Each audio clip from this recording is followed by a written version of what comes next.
Welcome to Daily Wisdom, Walking the Path with the Buddha, a podcast shared by David Roylance. This podcast is dedicated to guiding you to completely eliminate the discontent mind and the suffering it causes by attaining enlightenment. Learn and practice the teachings of Gotama Buddha that will guide you to fully attain a peaceful, calm, serene, and content mind with joy. To support this podcast, visit patreon.com/support Buddha or visit buddhadailywisdom.com, where you will discover a full range of courses, retreats, and online learning resources to assist you on the path to enlightenment. Now, here's our teacher to share more.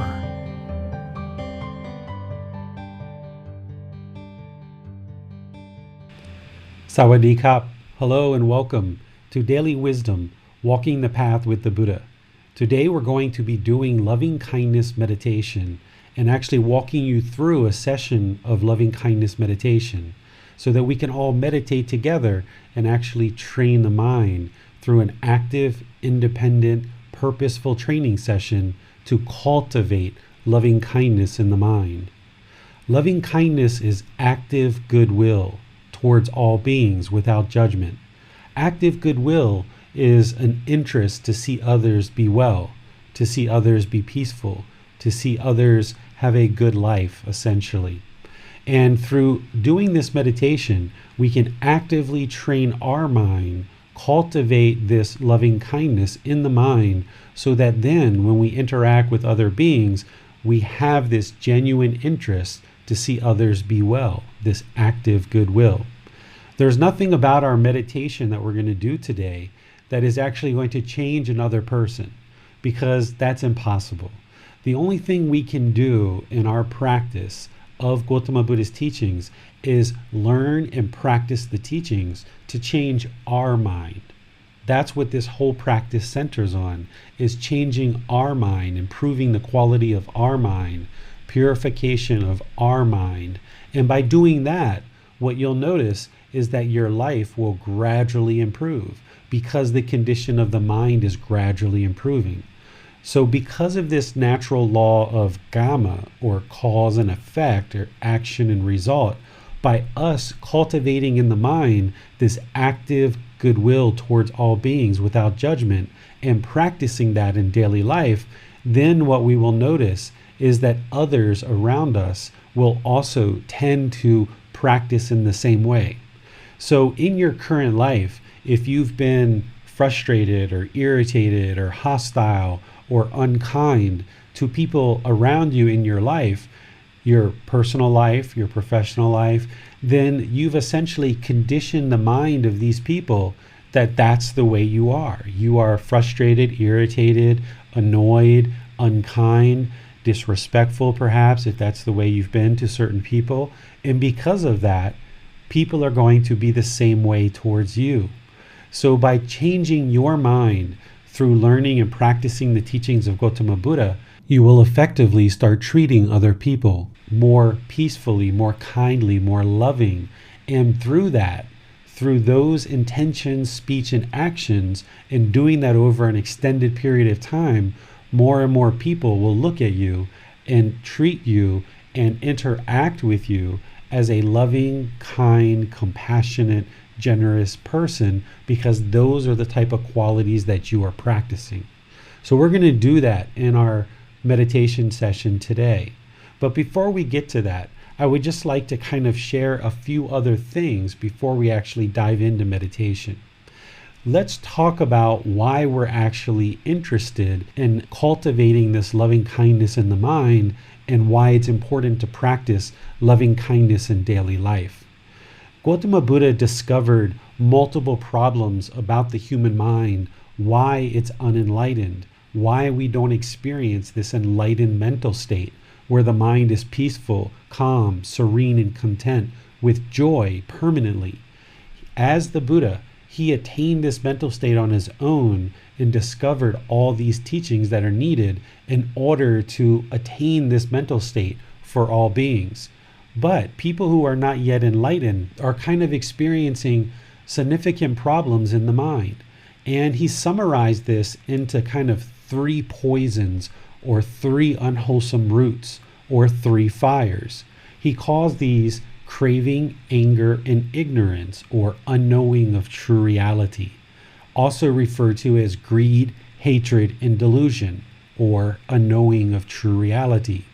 So far in the recent couple of weeks, we've been talking about the 4 Noble Truths because it relates to this first poison or this first unwholesome root of craving.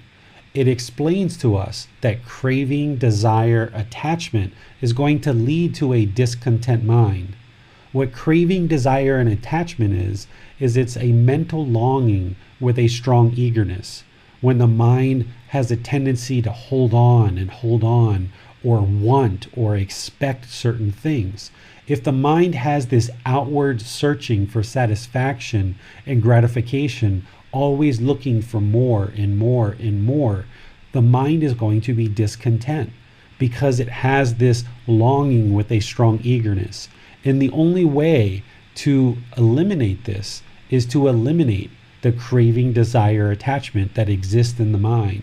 And we tend to, in the unenlightened state, have these various cravings, desire, attachment for multiple things. We might crave a new car or a new job or a certain income or a relationship or clothing or shoes or even our ego or a certain amount of friends.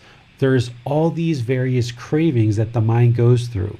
We even have expectations for ourselves of things that we expect to do, or we have expectations for our friends or our children or our life partners. And all of this expectations, this wanting, is just craving, desire, attachment. And when we don't get these things fulfilled, then the mind becomes discontent. We experience sadness, anger, frustration, irritation, annoyance, guilt, shame, fears, boredom, loneliness, shyness. And if it's a pleasant thing, then once we acquire, say, a new income, then the mind gets very happy and excited and elated. All of these discontent feelings are coming from the mind's mental longing with a strong eagerness. And in the 4 Noble Truths, Gotama Buddha explains to us by eliminating this outward seeking for satisfaction that we can actually attain a content mind, the enlightened mind. And he lays out an entire path called the Eightfold Path, which helps us to train the mind towards this enlightened mental state and ultimately attain it. So breathing, mindfulness, meditation, and practicing generosity are the 2 antidotes to this poison or unwholesome root of craving. And that's something that we cover in this group learning program throughout the entire program. However, today, what we're going to be doing is doing loving kindness meditation, which helps us to eradicate this second poison or this second unwholesome root, which is anger or hatred, also referred to as ill will. This is where the mind has a tendency to kind of wall itself off. When we don't get the object of our affections, i.e. our craving, desire, or attachments, when we don't get those, or if they're taken away from us, then the mind will oftentimes respond with hatred, anger, ill will, aggression, hostility, much like an animal. Row, right? This is how the unenlightened mind works. And we tend to block people out of our life. We tend to push people away, thinking that that is what's going to cause and create contentedness in the mind. We think in the unenlightened state that the problem is everybody else. We blame everyone else for causing us to be angry. But through these teachings and understanding the 4 Noble Truths, what you realize is that you are actually causing yourself to be discontent. You are causing all of those discontent feelings. The anger, frustration, irritation, annoyance, guilt, shame, fears, happiness, excitement, elation, boredom, loneliness, shyness, resentment, jealousy. all of these feelings are being created by us. And when those feelings start to arise, we oftentimes will push people out of our life because of this hatred or anger or ill will, or some people call it aversion.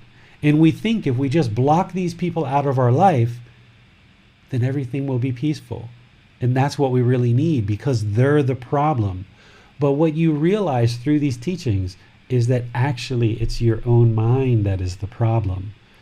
What an enlightened person is going to be able to do is interact and be very loving and very kind and compassionate with all beings. They're not going to push people out of their life because they're not going to experience those hateful feelings or that anger. They understand that by having relationships with other people, this interconnectivity that we have, it's actually very helpful in life to have relationships with other people. So part of our practice here with Gotama Buddha's teachings is to eradicate this second poison, this second unwholesome root of hatred, anger, ill will. And the antidote that he gives us for that is loving kindness meditation and practicing loving kindness in daily life. Well, how could we practice loving kindness in daily life if we haven't cultivated it for our own mind? And that's why we practice loving kindness meditation. By practicing to cultivate this in meditation, where you're cultivating and bringing in the wholesome quality of active goodwill towards all beings without judgment, then in daily life, we can practice that. Whether it's the cashier at the store, the gas station attendant, the government worker, whether it's our teachers, our bosses, our co-workers, whether these people are doing things that we feel are pleasing us or not, then we still need to practice this active goodwill towards all beings, loving kindness. Because see, it's really easy to have loving kindness for people who are agreeable to us, our friends, our family, people who we like, people who get along with us, people who we feel agree with our opinions. But it's when somebody disagrees, the disagreeable, who we tend to, in the unenlightened state, push away, because we don't want those people around, because they don't agree with us. They're disagreeable to us. But what an enlightened mind is going to do is, whether somebody is agreeable or disagreeable to you, you can still practice this active goodwill towards all beings without judgment. And that's what we're going to do in today's meditation, is cultivate this, and then we can apply it in daily life. And of course, anytime you're working on any of these teachings with the Buddha, it's not going to be just one meditation session and then whoom, you're the most loving, kind person that ever existed on the planet. In order to really get benefit and see results with these practices, it's a gradual pursuit. It's a gradual progression of training the mind in the direction of this enlightened mind. So through multiple meditation sessions, you can actually train the mind in the direction of having active goodwill for all beings, so that you can then practice that in daily life. So meditation, the benefits of that are accumulative. So whether you're meditating for 5, 10, 15 minutes, 30 minutes, an hour, that one session is great. But you need to actually develop a meditation practice where you're meditating consistently and being dedicated to this practice over an extended period of time. And by doing that, you will see that there's this gradual, slow change in the mind, this gradual progression to enlightenment. One of the biggest myths about Gotama Buddha's life is that he sat under a tree, he meditated, and instantly became enlightened. This isn't what he explains in his teachings at all. What he explains is this gradual progression, this gradual training of the mind towards enlightenment. So I call this a life practice, because we need to develop a life practice of learning and practicing the teachings of Gotama Buddha so that then you can implement them in daily life. You don't need to believe anything from the Buddha. You don't need to believe anything from me. What's important is that you learn and practice the teachings so that you can see the benefit, see the results for yourself. And by doing that, you will see this gradual progression towards the enlightened mind. So, loving kindness meditation and practicing loving kindness in daily life is what's going to eradicate this poison of hatred, anger, or ill will. This frustration, irritation, all of this is going to slowly fade away. This hostility that's in the mind, maybe not towards everybody, but maybe certain situations and certain people, you just have hostility or resentment. Maybe things that happened in the past. This meditation is going to help you to let that go. And then, of course, the third poison, or the third unwholesome root, is this delusion or ignorance or unknowing of true reality. What this is this is how the mind is unaware of these teachings. The mind is confused. The mind is misunderstanding life.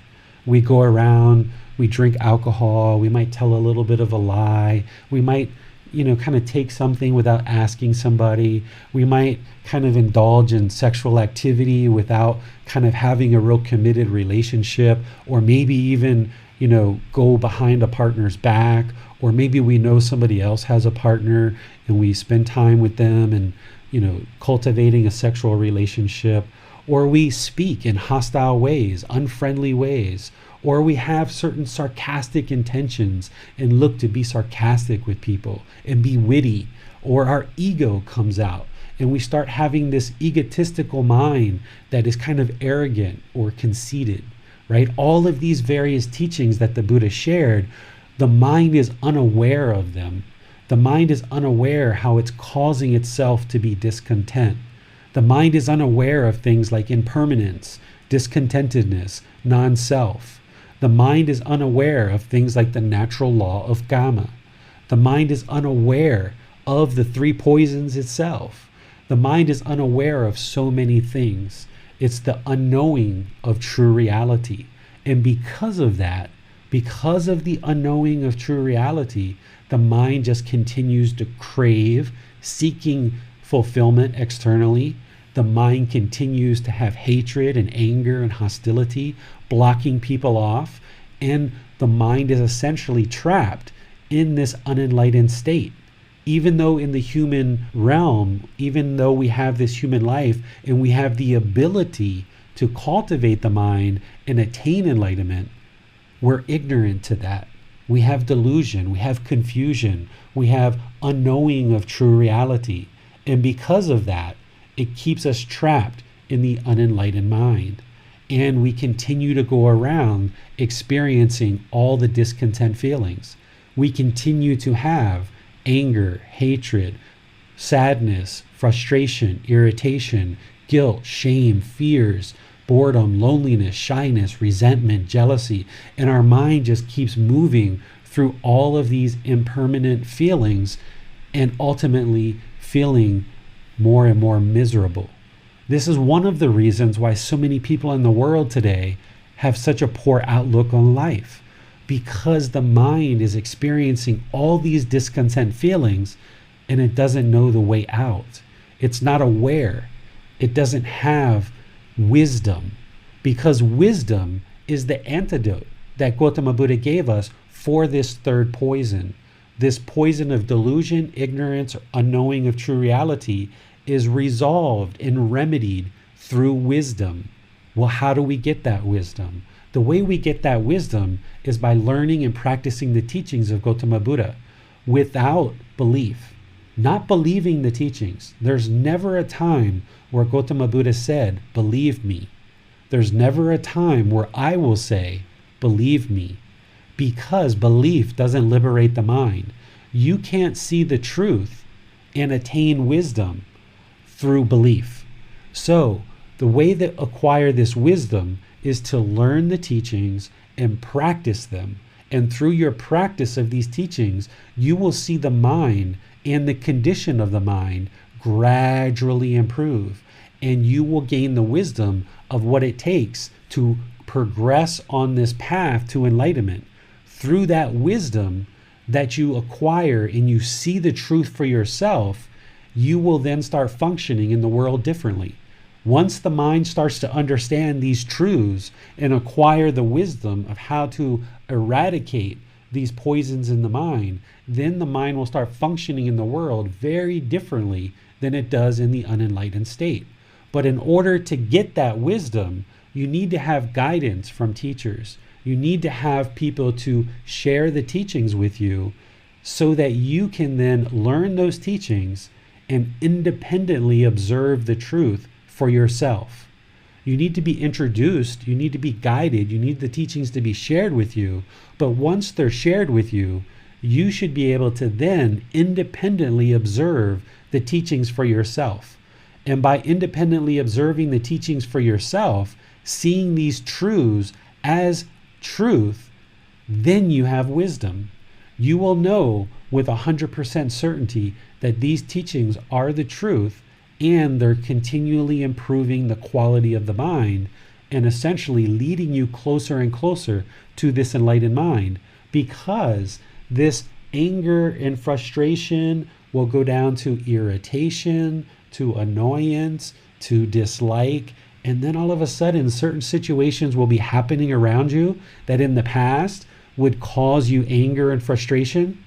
All of a sudden, it doesn't affect you. You have the same exact situation occur, but you feel nothing.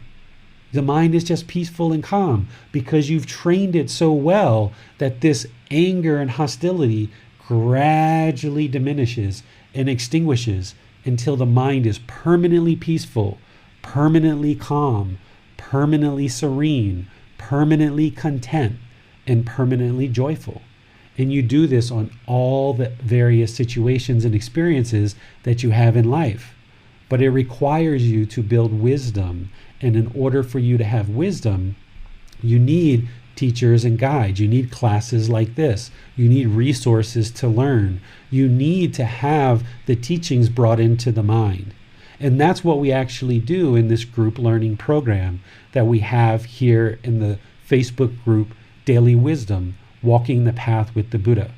On Sunday at 9 o'clock and on Wednesday at 9 o'clock, we have these online sessions where you can join and learn the teachings of the Buddha and ask questions in live real time. We also have a podcast where if you missed the Sunday or Wednesday talk, you can actually learn through the podcast. And you can also learn through the YouTube channel. We have videos there and we live stream directly to YouTube. We also have books, audiobooks, and quizzes and other resources to help you learn in our group learning program. You can even ask questions in our Facebook group and get guidance directly from a teacher. The way that our Facebook group is set up is it's not set up for members to be teaching each other. There's plenty of groups that focus on that. And if you like that, you can join one of those groups and participate in those. But if you're looking to join a group where you just get guidance from a teacher, you can join Daily Wisdom, Walking the Path with the Buddha, and you will be able to ask questions. And the only person who will be sharing guidance with you is the teacher, which would be me. So you're welcome to join. You're welcome to be able to participate in this group learning program. And you're even welcome to reach out personally to receive guidance with me. I have the ability to schedule appointments where you can click on a link, go to a website, and see my schedule. And you can actually schedule a personal session where you can receive guidance from me one-on-one through video or audio. And I take about maybe 6 to 10 of those appointments per week, and you can see them online. So all of these resources are being shared with you, and all of this opportunity is available for you to be able to learn and practice the teachings so that you can eradicate craving, anger, and ignorance or unknowing of true reality. This group learning program is going to be starting over on August 9th. So the 9th of August, which is a Sunday, we're going to be starting from the beginning of the book, Developing a Life Practice, the path that leads to Nibbana. Right now, we're in chapter 23 or 24, and we're progressing through this book, and we're almost finished. But in another 2 or 3 weeks, we're going to actually have finished out that 6 months of learning, and we're going to be starting all over again from the very beginning.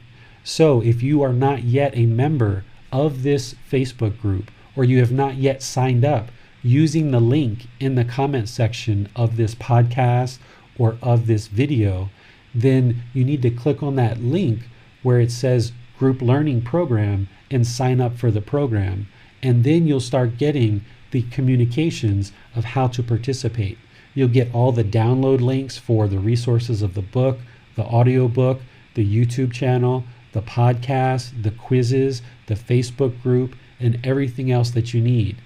And of course, all of this is offered to you openly and freely.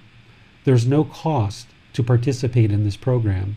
You're able to actually learn and practice these teachings without needing to pay any money whatsoever. Of course, I accept donations, but I have no expectation of donations. It's helpful. It allows me to purchase the resources and things that I need to actually conduct this program, but it's not required. So I wouldn't want the cost or money or resources that you may or may not have to stand in the way of you reaching and attaining access to the teachings that you need to liberate the mind. So if you'd like to sign up, use the link in the comment section of the podcast or video that you're watching, and then you'll be able to participate in this group learning program. On Sundays, we have the main talk about the actual chapter that we're studying. And then on Wednesdays, we will typically cover breathing, mindfulness meditation, loving kindness meditation, and chanting. And occasionally we do some other interesting stuff as well. So you'll have to participate and see the various teachings that you can attain so that you can progress on this path. Because a life with sadness, anger, frustration, irritation, guilt, boredom, shame, fears, loneliness, shyness, resentment, and jealousy, a life like this is no fun. An unenlightened mind is no fun. There's no enjoyment in being angry and frustrated and hostile. And because you're angry or frustrated or irritated, that means people around you are going to be exactly the same way. That's what's going to come back to you.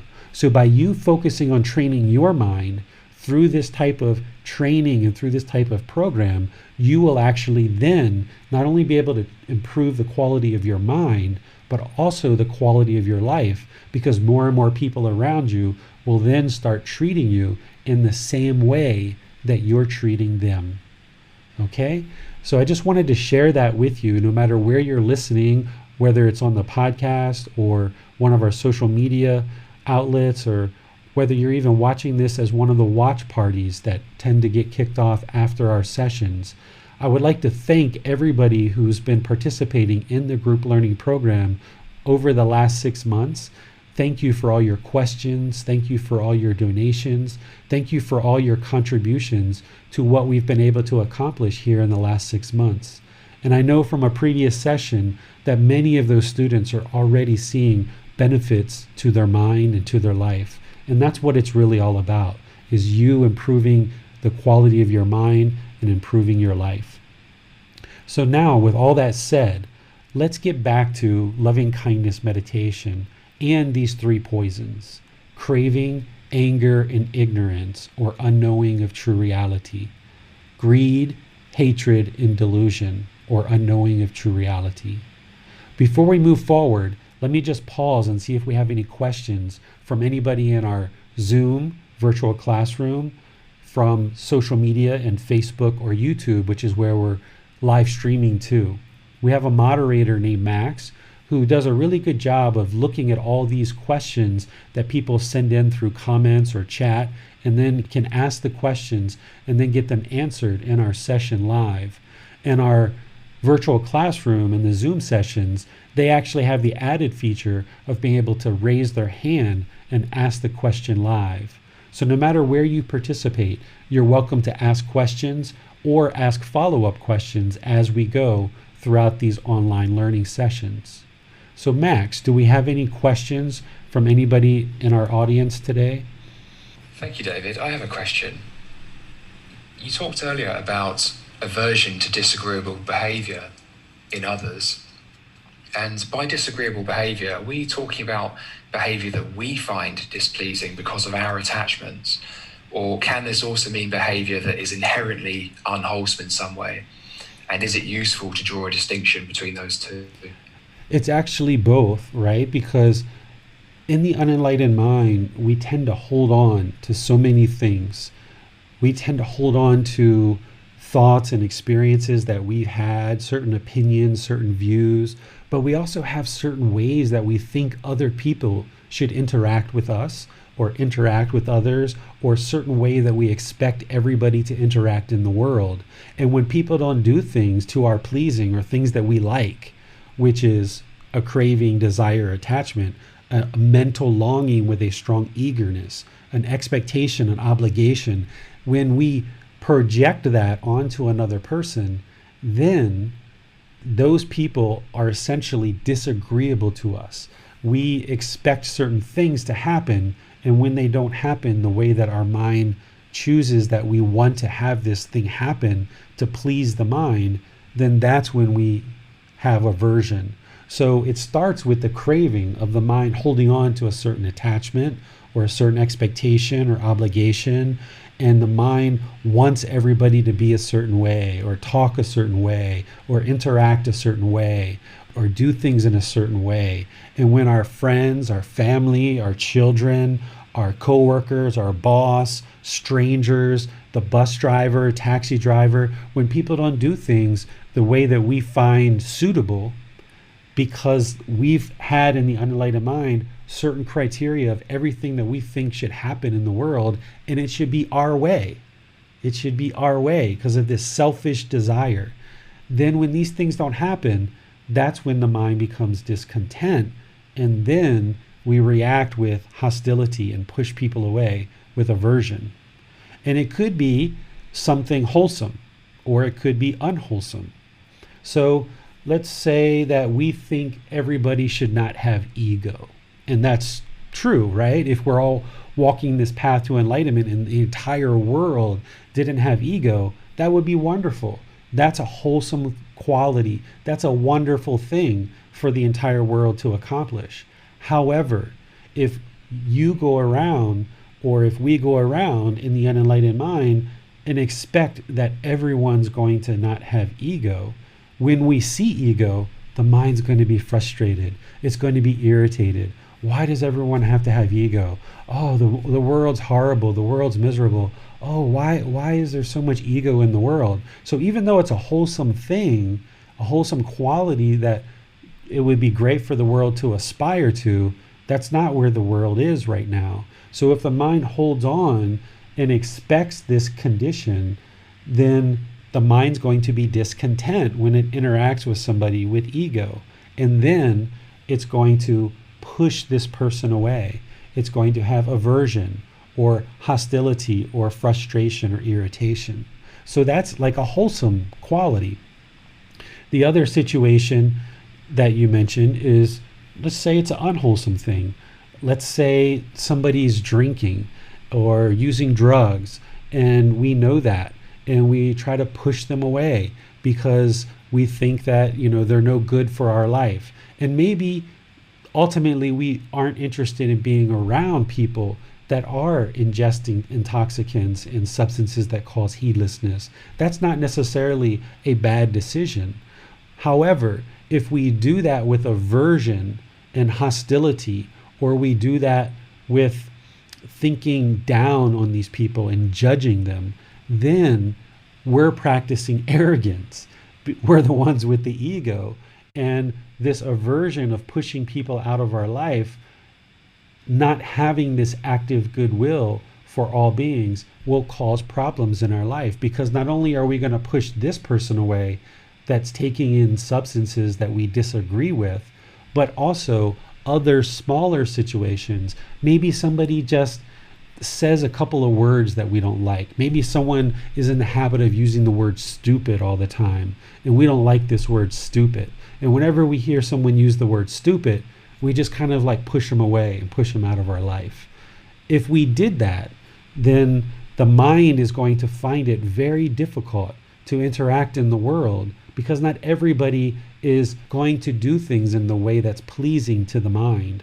So what an enlightened mind is going to be able to do is, whether the person is doing something wholesome or unwholesome, we're still going to be able to find a way to interact with this person politely, kindly, friendly, and respectfully.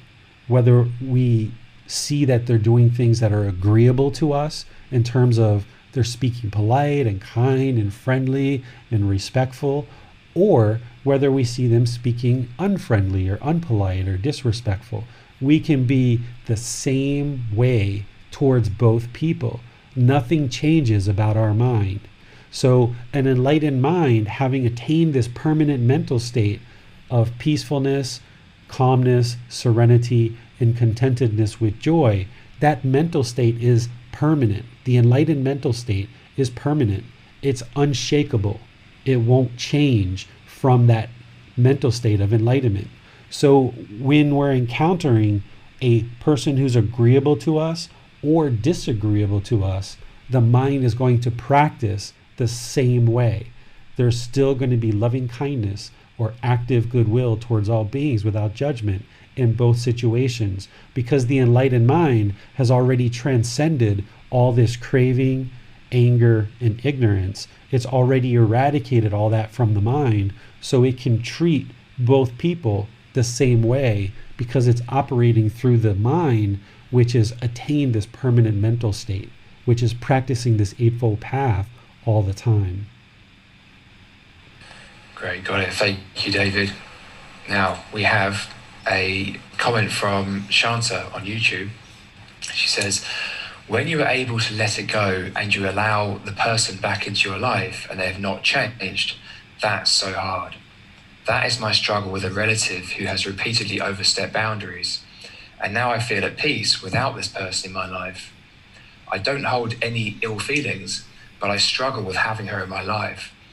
I feel bad because the struggle is real with allowing her in my life when she causes issues and stresses me out. Okay, let's talk about this. So your family member isn't stressing you out, okay? No one else has the ability to create feelings and emotions inside of your mind, okay? It's your craving, desire, attachment to wanting things to be a certain way. And then when you're interacting with this person, your mind becomes stressful because you're expecting things to be a certain way.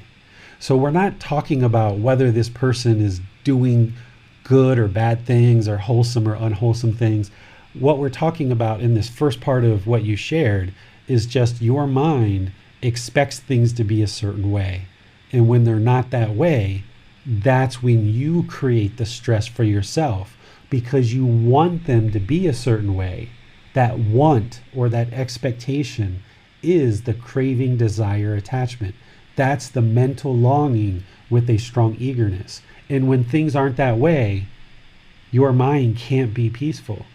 It's stressed. It feels stressed because it's not this way.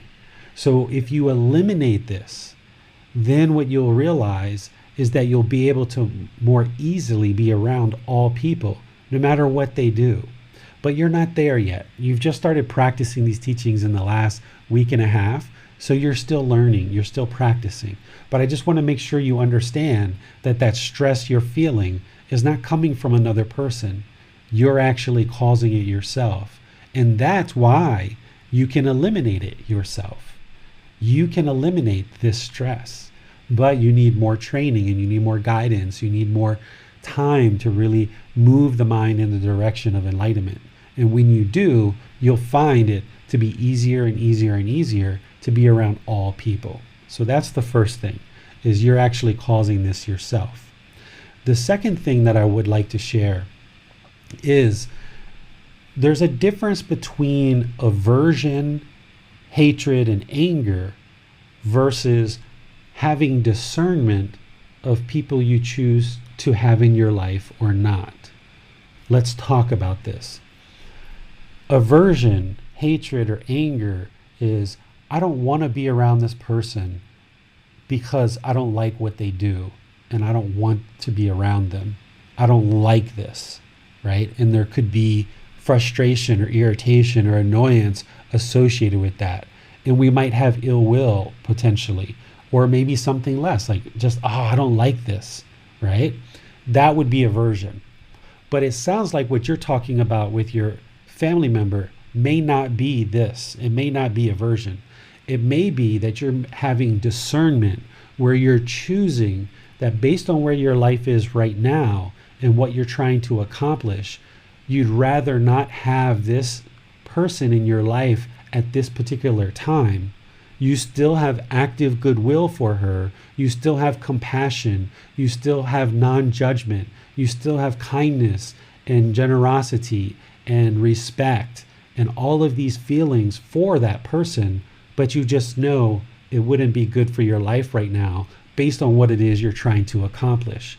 And that's okay. If you choose not to be around certain people because you know that having them in your life is going to create complications for you because you're doing it to yourself, then it's okay to put a pause on this relationship and come back to it at another time, especially if it's a family member, because you know they're always going to be there. But what you need to do is make sure that if you do that, that you're doing it still with loving kindness, active goodwill towards all beings, still with compassion, a concern for others' misfortune.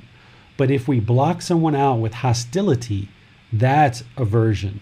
But if we just choose not to participate with people in our life at a given time, because maybe you're working on yourself, maybe you're under a lot of deadlines in order to study for a test, to get a job, maybe you're working through other relationships with your parents or your siblings, and maybe this cousin isn't someone that you would like to really focus on right now. You want to focus on maybe your brother, your sister, your mom, your dad, or maybe your life partner or your children. You might have other people that are kind of needing time for you to work out the relationship. So putting a pause on this is okay, but just be sure you do it still with active goodwill towards all beings without judgment, and with compassion, which is concern for others' misfortune. So that's the difference between aversion and just choosing not to involve certain people in your life at given times, and maybe you come back to it at a later time. We have a question from Judith. I find that the teachings of the Buddha have so much wisdom and truth. On the other hand, when there is evil, like when a psychopath really hurts somebody, like a child, how can we not have disgusted feelings and the anger that brings us to try to help? I suffer from ignorance and can't discern what is the so-called spiritual bypass and what is the really helpful Dharma. Okay, so what the mind needs to realize is that in this big world that we live in, there's going to be problems, right? We are never going to live, you and I are never going to live in a world where the entire world is peaceful.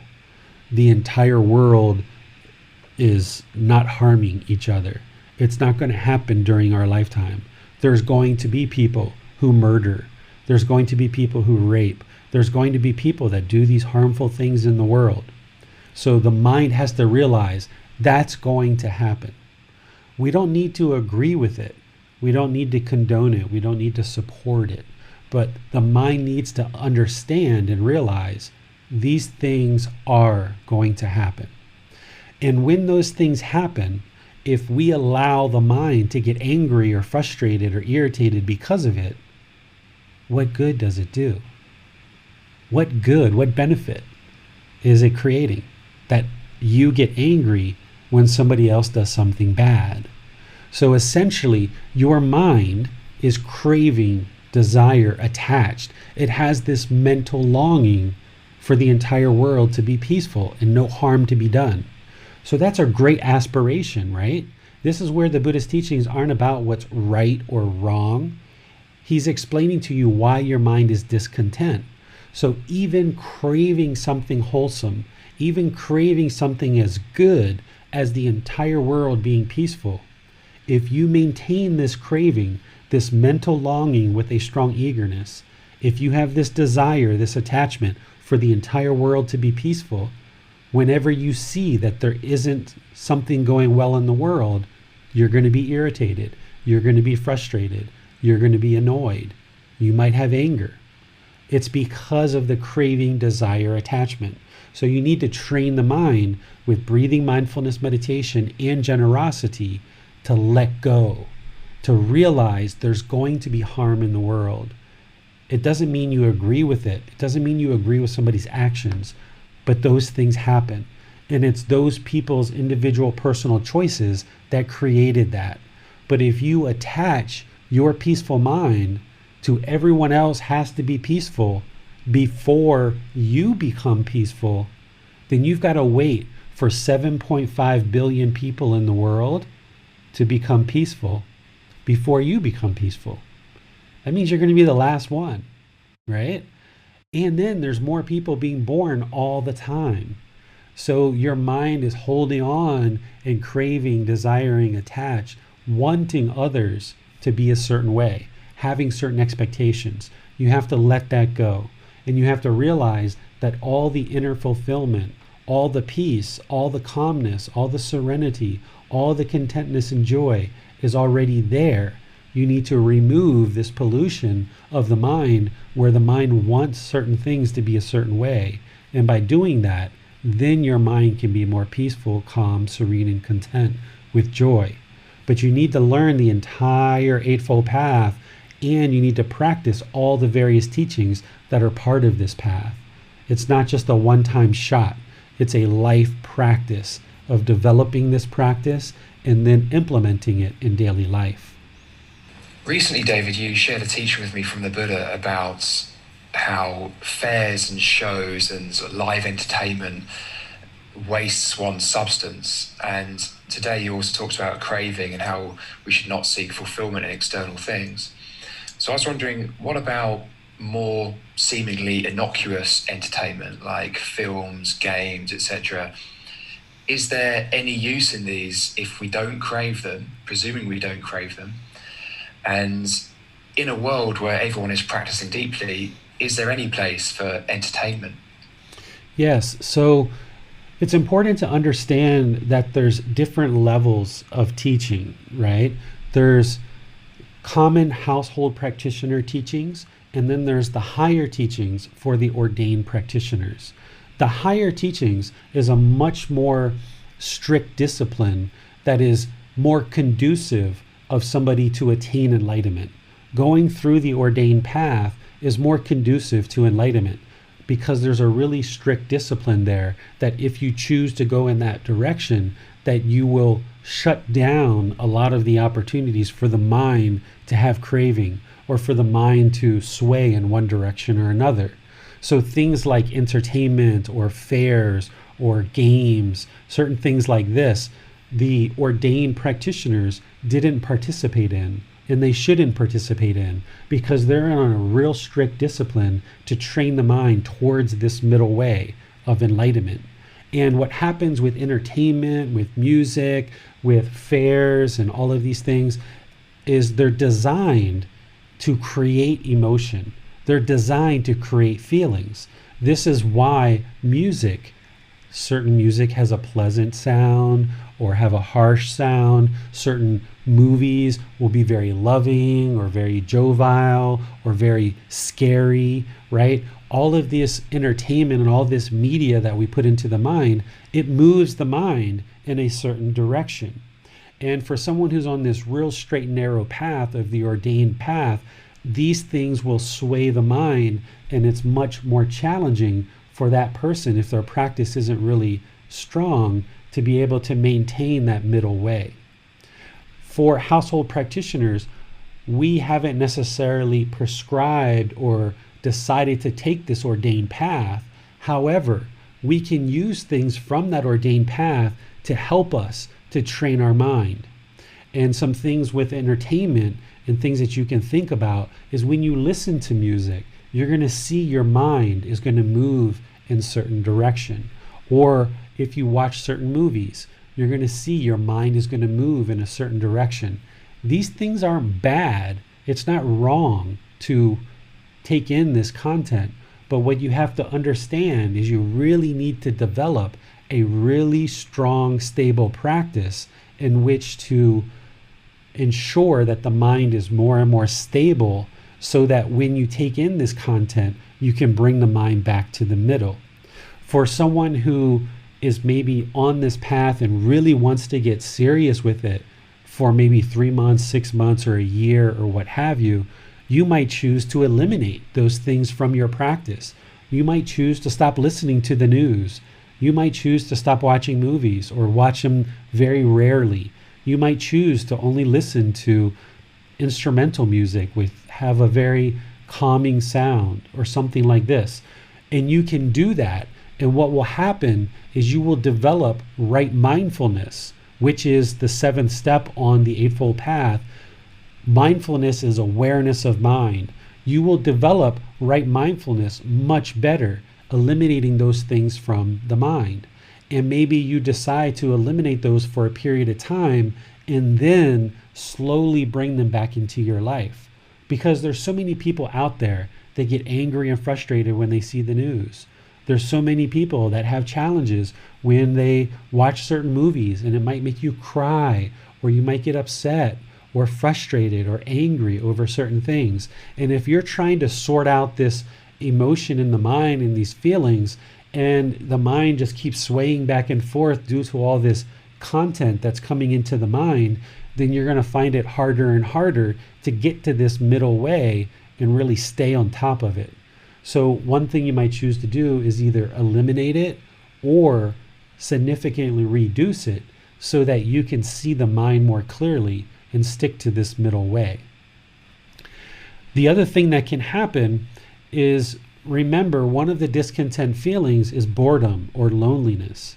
We can sometimes really indulge in media if there's boredom or there's loneliness, and we don't see the boredom, we don't see the loneliness, we don't eradicate that ignorance or delusion, we just indulge in another craving. We just go to crave movies or music or sex or something else. All of these things in moderation can be fine for your life.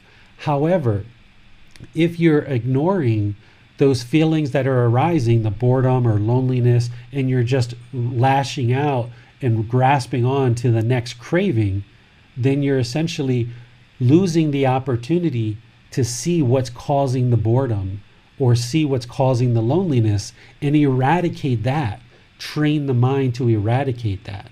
So by completely eliminating or reducing this media input, you'll more clearly be able to see the pure mind that will be unaffected and uninfluenced by all this input into the mind. There was a period of time for about 2.5, 3 years, I stopped doing all Facebook. There was a period of time where I stopped watching the news for many, many years. There was a period of time where I stopped taking in this kind of content, and it creates a really good environment for you to learn and practice the teachings.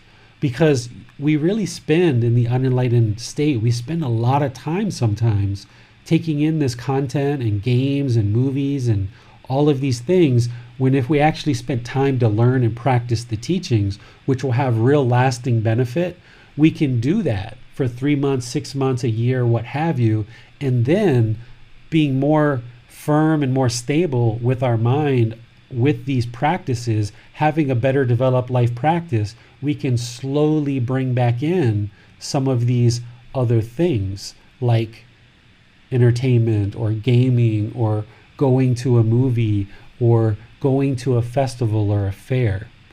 Because remember, Gotama Buddha's words and his teachings, they're not rules, they're not obligations, they're not you must do this or else you are doomed, right? He never taught that way. What he's doing is he's sharing guidance, and he's saying, okay, If you would like to attain this enlightened mind, where it's peaceful, calm, serene, and content with joy permanently, here's the way to do that. And he's basically pointing the way. And then it's up to anyone who chooses to strive to attain that. And he's providing guidance of how to do that.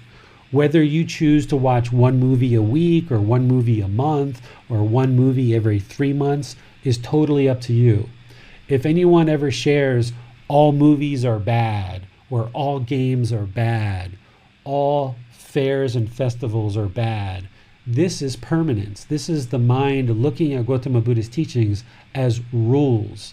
They're not rules, it's guidance. And if you look at it as guidance and you put together this life practice for yourself that is guiding your mind towards this enlightened mental state, then instead of somebody telling you what to do and you just checking off and following rules, you're looking at this guidance from Gotama Buddha that he gave to the ordained practitioners and he gave to the household practitioners, and you're choosing what to bring into your life when and if you choose to do it. Most people know that in order to attain enlightenment, the highest stage of enlightenment, as an arahant, we need to eliminate sexual contact. Even to attain the third stage of enlightenment, we need to eliminate sexual contact. Well, hearing that right from the beginning of the path, your mind might be like, no way, I'm not doing that. I'm not giving up sexual contact. And the beauty is, you don't have to. You're not required to. That's so far at the end of the path, you may choose not to actually do that now. You might be working on all these other things, like the 3 universal truths, the 4 noble truths, the Eightfold Path, which includes right view, right intention, right speech, right action, all of these other things. You might be working on your meditation practice, all of these other things.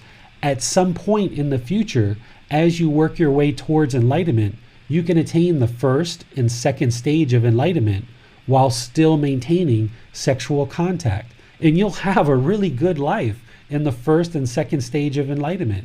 But then at some point later in your life, you may choose, or you may not, to ultimately eliminate sexual contact. When or if you ever choose to do that is up to you. There's no judgment in these teachings. So it's each individual person's choice. It's our own individual life practice. It's our own individual journey. So even though there's these certain things that are on the path that we learn and we understand that are going to move the mind closer to enlightenment, when or if we choose to actually invoke those teachings is totally up to us. So this whole aspect of entertainment, Max, and gaming and all of these things, someone may choose to be able to give that up right now and choose to do that and then bring it back later. Somebody may choose to just diminish it a little bit in order to kind of get a more even practice. And same thing with things like sex or other things that are part of this practice. But one thing that the Buddha definitely said is this practice is all about relinquishment. All about relinquishment, essentially giving things up. And oftentimes when we get started on this path, we look for all kinds of reasons of why to not pursue it. And because the unenlightened mind loves to hold on, because of craving, desire, attachment, the mind loves to hold on. When people start looking at the path and they see that part of this path is giving things up, that's the last thing the unenlightened mind really is interested to do. And oftentimes the mind says, no, I'm not doing that because I don't want to give these things up. But don't look at it that way. What you should look at is look at what you're gaining in this path. What you're gaining is a concentrated mind, focus, clarity of thought, improved memory. You're eliminating sadness, anger, frustration, irritation, annoyance, guilt, shame, fear, boredom, loneliness, shyness, resentment, jealousy. You're eliminating all of that stuff through training the mind.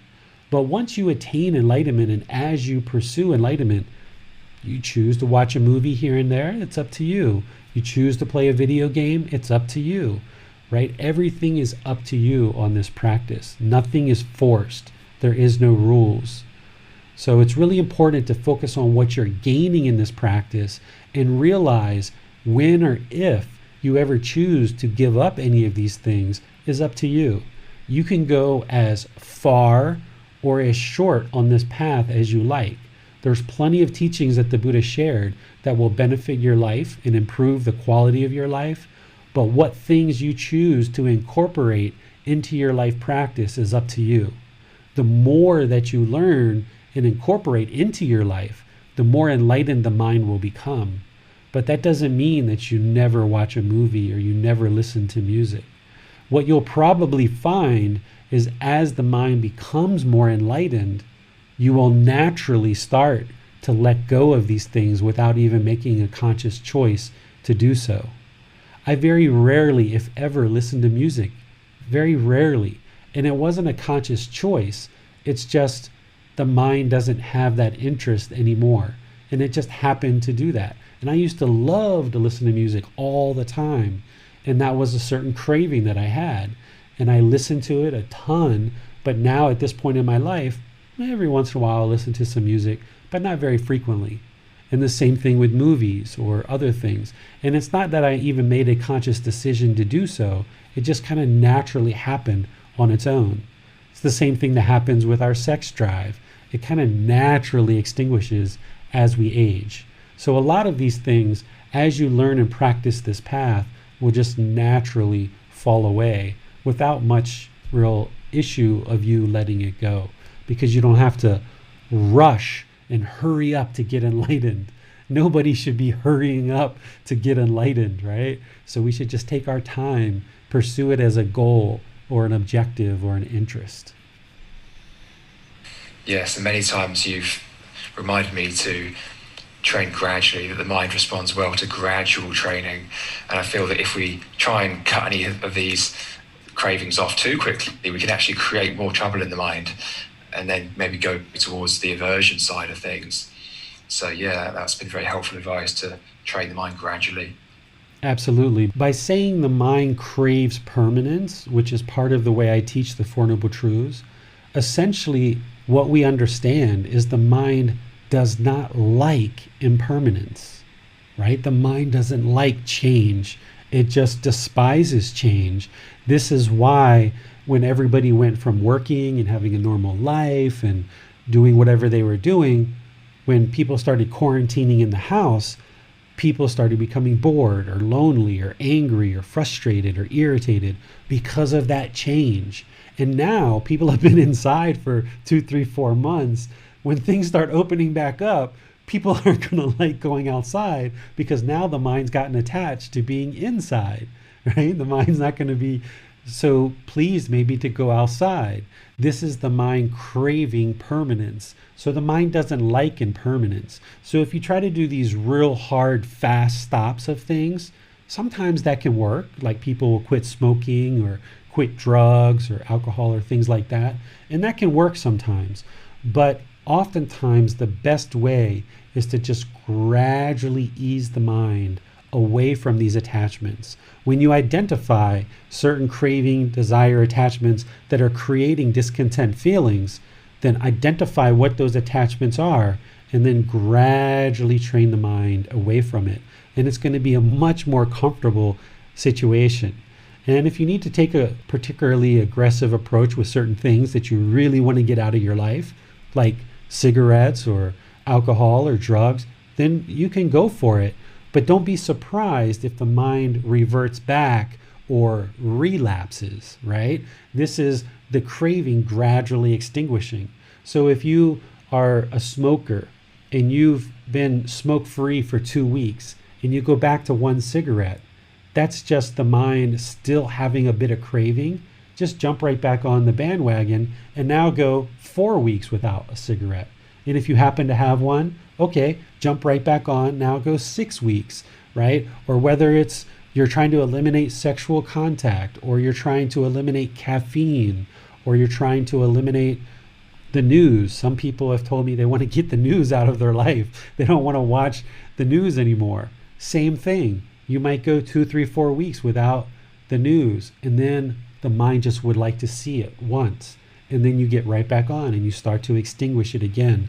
This is the mind, how it gradually extinguishes all of these cravings that we have. And that's how craving, anger, and ignorance, or unknowing of true reality, that's how we extinguish them gradually. It's a gradual progression. It's a life practice. And that's why the meditation that we're going to do today is so important, to gradually cultivate loving kindness or active goodwill in the mind, so that we gradually eliminate anger, hatred, ill will. We have a question from Shital, and it's actually a follow-up to Judith's earlier question about experiencing anger at the evil in the world. So Shital asks, where is our responsibility then towards society? Well, you really have no responsibility to society whatsoever. It would be very kind, very generous, very thoughtful to help society. And you can do that. And all of us will do that, right? Because you can't exist in this world without providing some kind of benefit to the world, right? We all have some type of way of sustaining our life. We all have a certain livelihood. We all work and do something, right?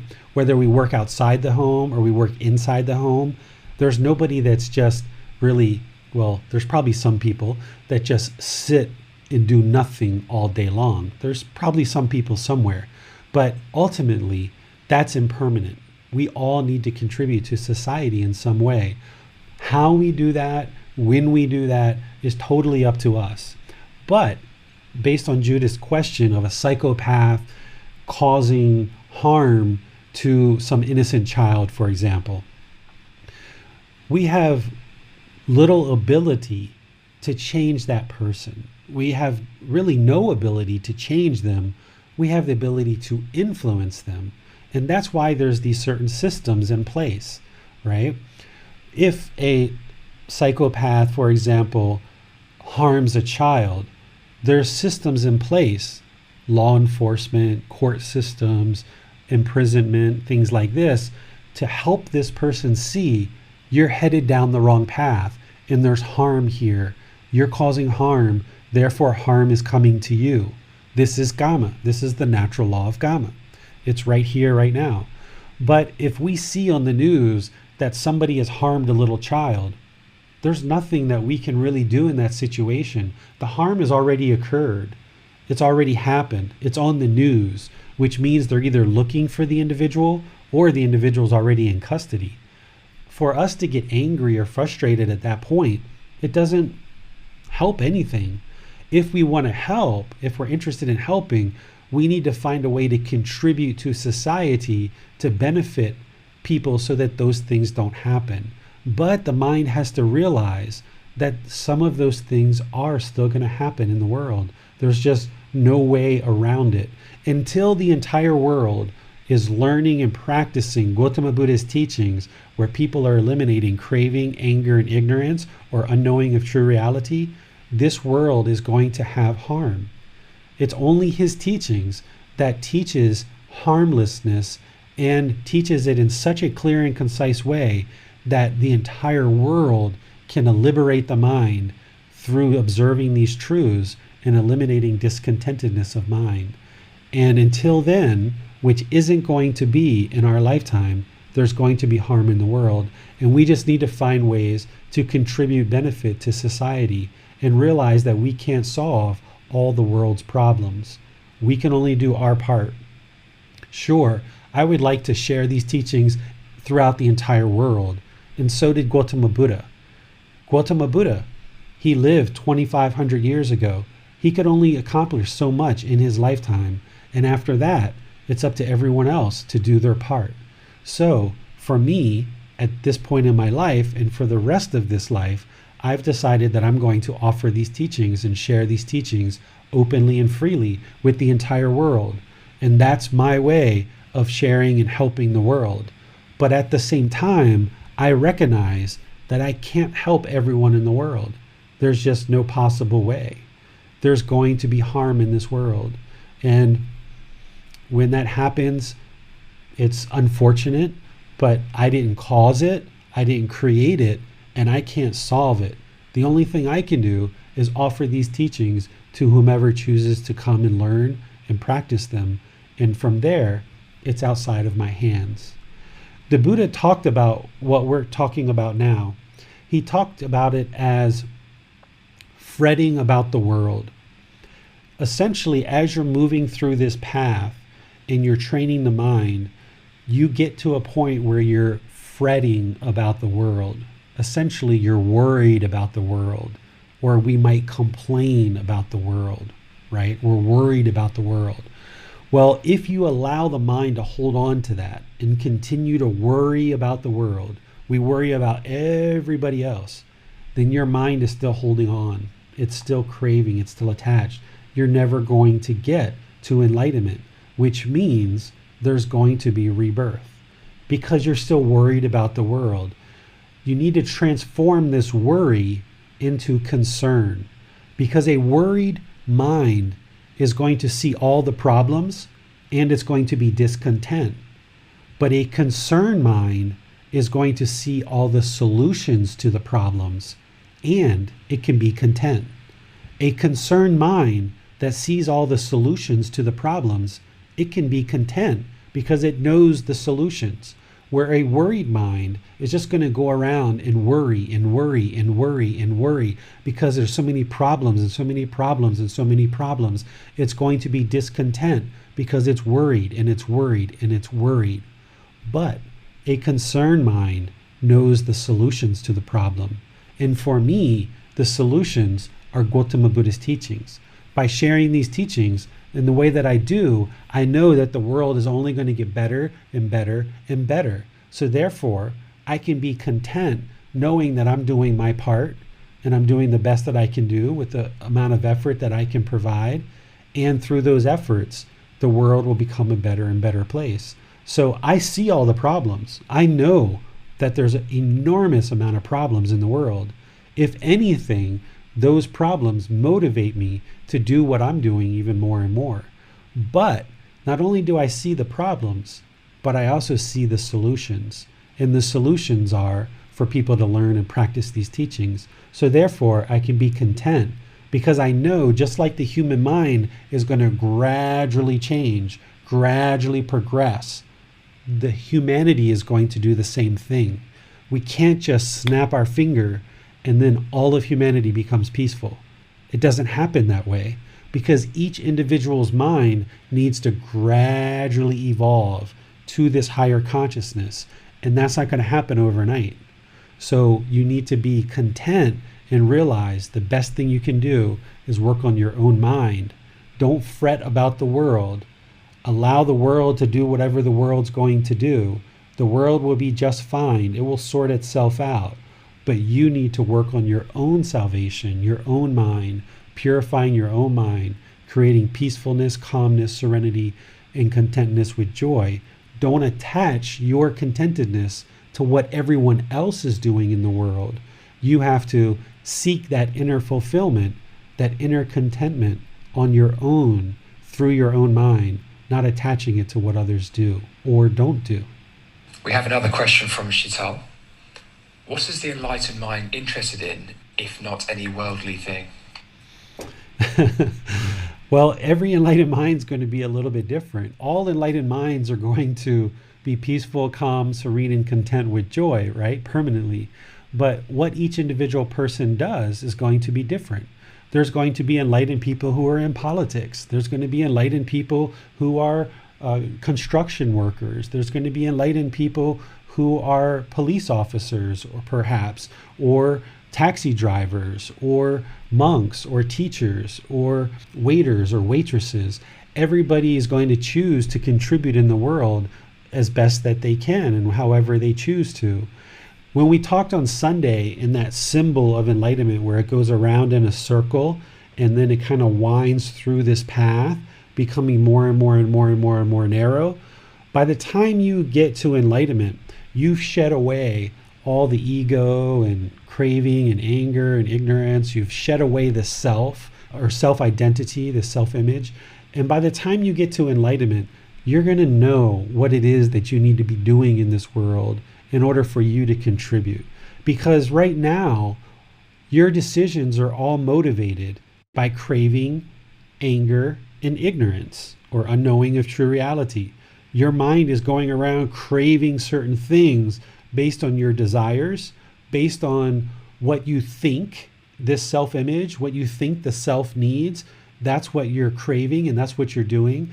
Or you're craving based on the expectations of the people around you, and that's why you're doing all the things that you're doing.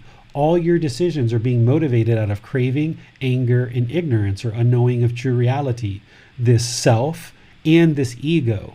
So when you strip all this away, and you strip away this layers of the onion, and you get to the center, to the enlightened mind, it's going to be empty. And by that time, when you get to that enlightenment, as you progress to enlightenment, you're going to gradually figure out what's your place in this world and how you're going to contribute to the world. And each enlightened person is going to be different. We need lots of enlightened people in politics. We need lots of community leaders who are enlightened. We need lots of lawmakers. We need lots of people everywhere, waiters, waitresses, taxi drivers, you name it, people building houses, people in science and technology. All of these people can be enlightened. And the more enlightened people are, when they're in those fields, unmotivated by craving, anger, and ignorance, the self and the ego, they're going to be really excelling. They're going to be really good at progressing that field. So a scientist who's enlightened is going to have lots of innovation. A politician who's enlightened is going to have lots of success of leading people in that community leadership role. People who are doing various things, enlightened people are going to really be able to help the world. And as a humanity, gradually more and more and more and more people will become enlightened until the entire world is enlightened. But it's not going to happen during our lifetime. I find it inspiring to imagine the difference that would make on corporate business if they were managed without craving, without greed, just what an impact that would make on the world. Absolutely. Absolutely. You know, so many decisions, all the decisions of unenlightened people are affected by this craving, anger, and ignorance.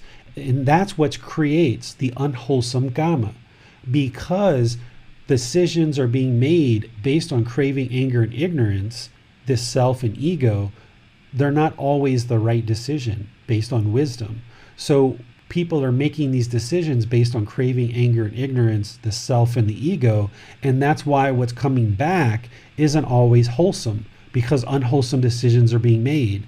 But by eradicating and eliminating, extinguishing craving, anger, and ignorance, the self and the ego, better and better decisions are made in the world. And as more and more human beings make these better decisions, the world will gradually get better and better and better. Why is our world so polluted? Because we did it. Because the unenlightened mind, because of this craving, anger, and ignorance. We crave certain conveniences. So we created all this plastic, right? And because of our ignorance of knowing how we're affecting the world, people just threw it out and threw it out and threw it out. And we've polluted the world, right? Through dumping oil, through all the things that we've done through the water systems, through our earth. This pollution of the world is a representation of the pollution in the mind of human beings, because everything you see in the world is because of a decision that a human made.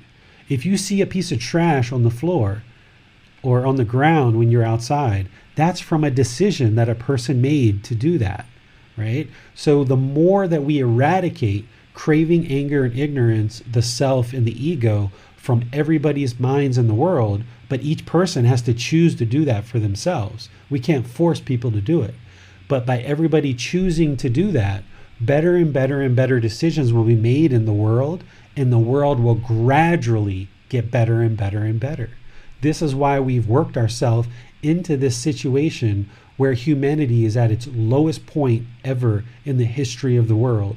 Mankind has come to a screeching halt with COVID-19, and people are kind of in timeout for the last 2 or 3 months.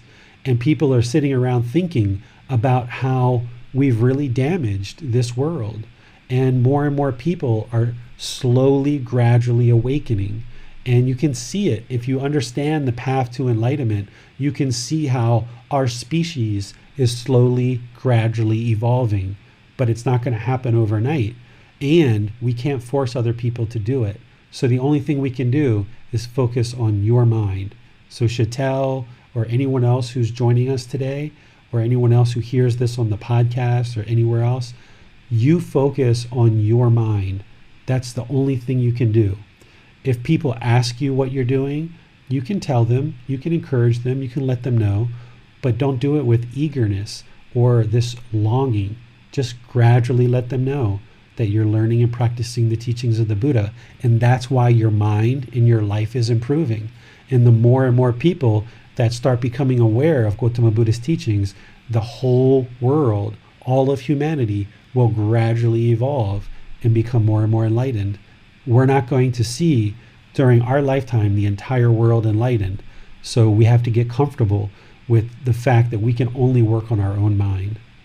Chantal also asks, what is the purpose of this life or birth on this earth? Great question. The purpose is to attain enlightenment. There really is no purpose, truly, other than to attain enlightenment. All the things that we do, job, relationships, activities, hobbies, sporting events, these are all modern things that we've created in order to occupy our time.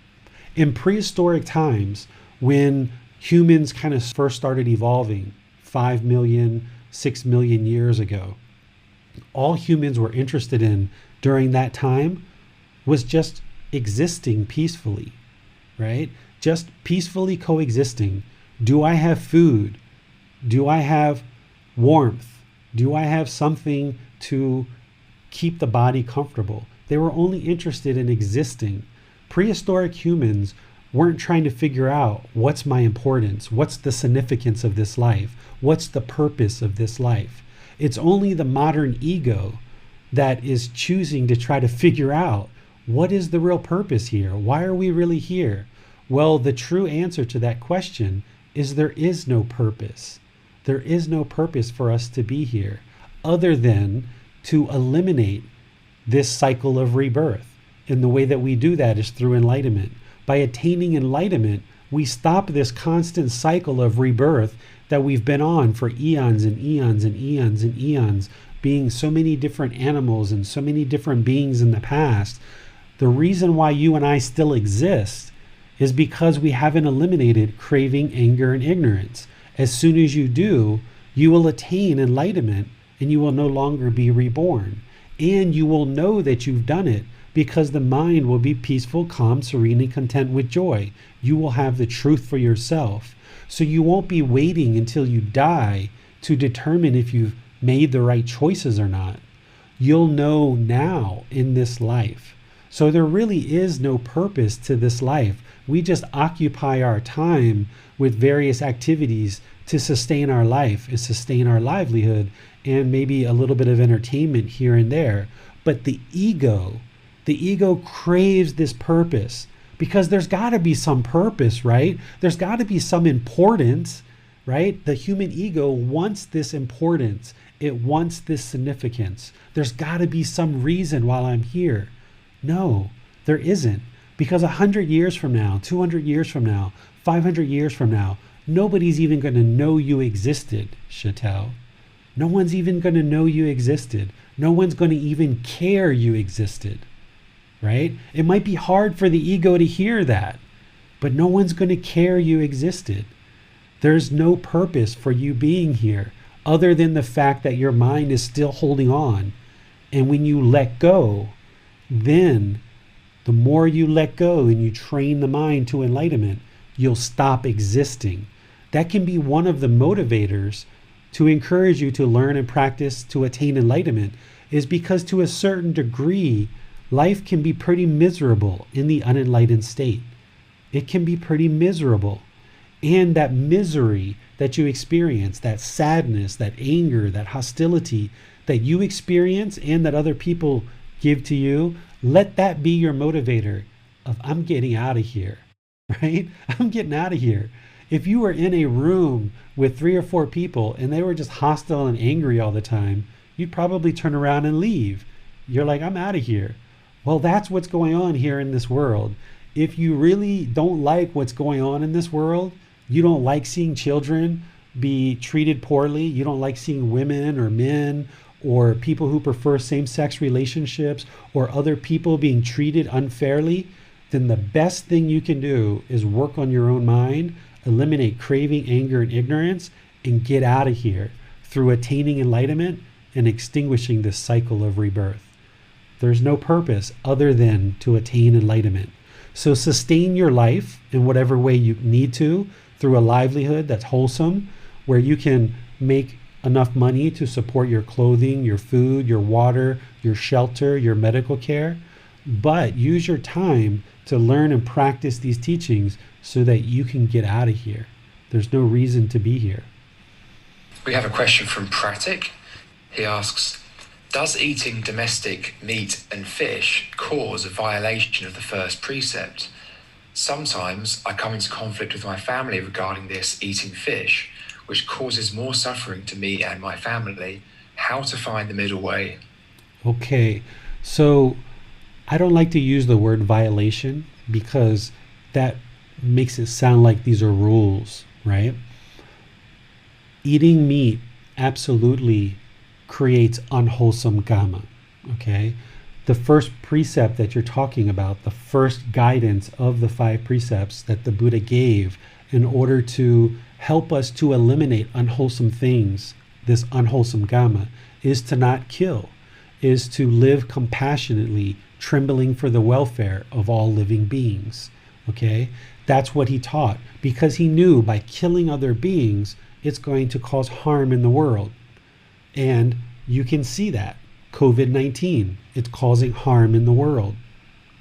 You can see that the environment has been trashed by us producing animals and growing them and killing them and then ingesting them. You can see the harm that the physical body takes on more disease and ailments because of eating meat. The meat that we eat, or that some people eat, is injected with drugs, toxins, hormones, things like this.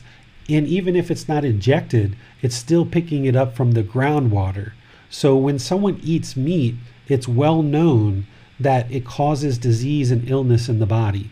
People who eat just vegetarian or vegan, you will end up seeing that there's less disease in the human body because of it.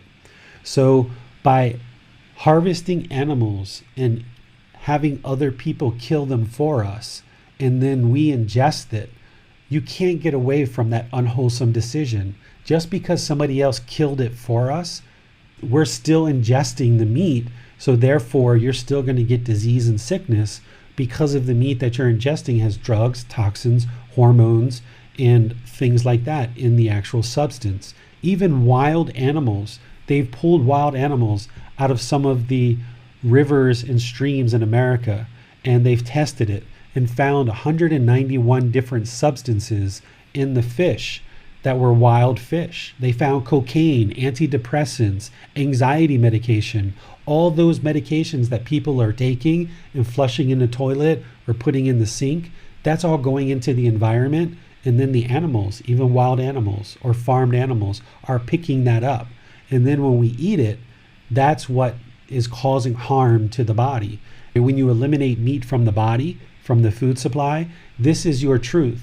You will see that the mind becomes more clear, more concentrated, and more focused because you don't have those drugs, hormones, and toxins inside the mind. So it's not enough to just say killing animals breaks or violates a precept, because people then look at it as a rule. The reason why the Buddha shared this precept is because of the harm that's going to come from it. So what you need to do is show people the harm, if they're interested, without forcing them to understand it, is show them the harm to the environment, harm to the animals, and harm to your own physical body through ingesting the meat. So if we are killing animals, yes, we are not following the guidance of the first precept. We're also not following the guidance of the second precept.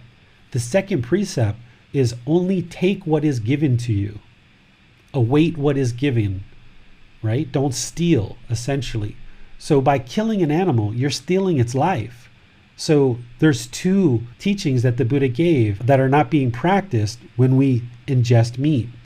And then there's a third teaching that he shared where he talked about right livelihood. As part of the Eightfold Path, he gave 5 livelihoods that he said if we did these livelihoods, they would cause harm in the world. Therefore, harm is going to come to us. One of those livelihoods is to have a trade or business in living beings. And the second one is trade or business in meat. So by not practicing these teachings, it's causing harm in the world, and therefore harm is going to come to us. These are 3 key teachings that the Buddha shared. One is about killing and living compassionate. One is about stealing, and one is about livelihoods. By not doing these, we are seeing the harm in the world. One of the things that the Buddha didn't do, which is kind of interesting, is he gave the teachings and he shared what we should and shouldn't do as terms of guidance, in terms of what's going to cause harm in the world, but he never explained all the harms that are going to come from it. He said it was going to cause harm. He didn't say what those harms are. And one of the interesting things about where we are in our time in history, 2,500 years later, is now we can look at his teachings from 2,500 years ago and we can see the harms from 2,500 years of not practicing those teachings, what those harms are. So we can actually see the harm where he might not have explained what the harm was. He just said, this will cause harm. But now we can see it. So if you look at the harms, you can share that oftentimes with people, and they may choose to change their practice and they may not. My wife and my son still eat meat. They eat less, but they eat meat. But I don't try to force them or push them, or I don't have an expectation that they have to switch to become vegan or vegetarian. They know and they support me in my practice, but they have a certain craving for meat and they have to extinguish it. And it's their practice. They have to find the right time of when or if they're ever going to do that. And that's their choice. By them eating meat, it's affecting them. I've shared it with them. They've talked and we've discussed it. It affects them. It affects the health of their body. But they have to experience that karma. That's their choices. It doesn't affect me. That's their choice. That's their life practice. And if I went around being angry because they're not eating vegetarian and vegan, then my mind's not going to be peaceful, calm, serene, and content with joy. I have to let them be their own people. So you can share these things with people if they ask you, but if you try to push it on people, they're going to resist it, and you're not going to be successful in helping them to see the truth. But if you want to see the truth, just stop eating meat. Gradually move away from it, and you'll see the body and the mind will become more healthy. We have a follow-up from Judith. Do plants have a soul? I don't like that we are in a dimension in which species eat each other. What is the difference between eating meat, plants, or mushrooms at a spiritual level? Okay, so in order for there to be a living being, there needs to be 3 things. There needs to be an egg, a sperm, and a consciousness. These 3 things need to come together in order for there to be a living being. If we're killing a living being, then there's going to be harm from that. So animals and humans are living beings.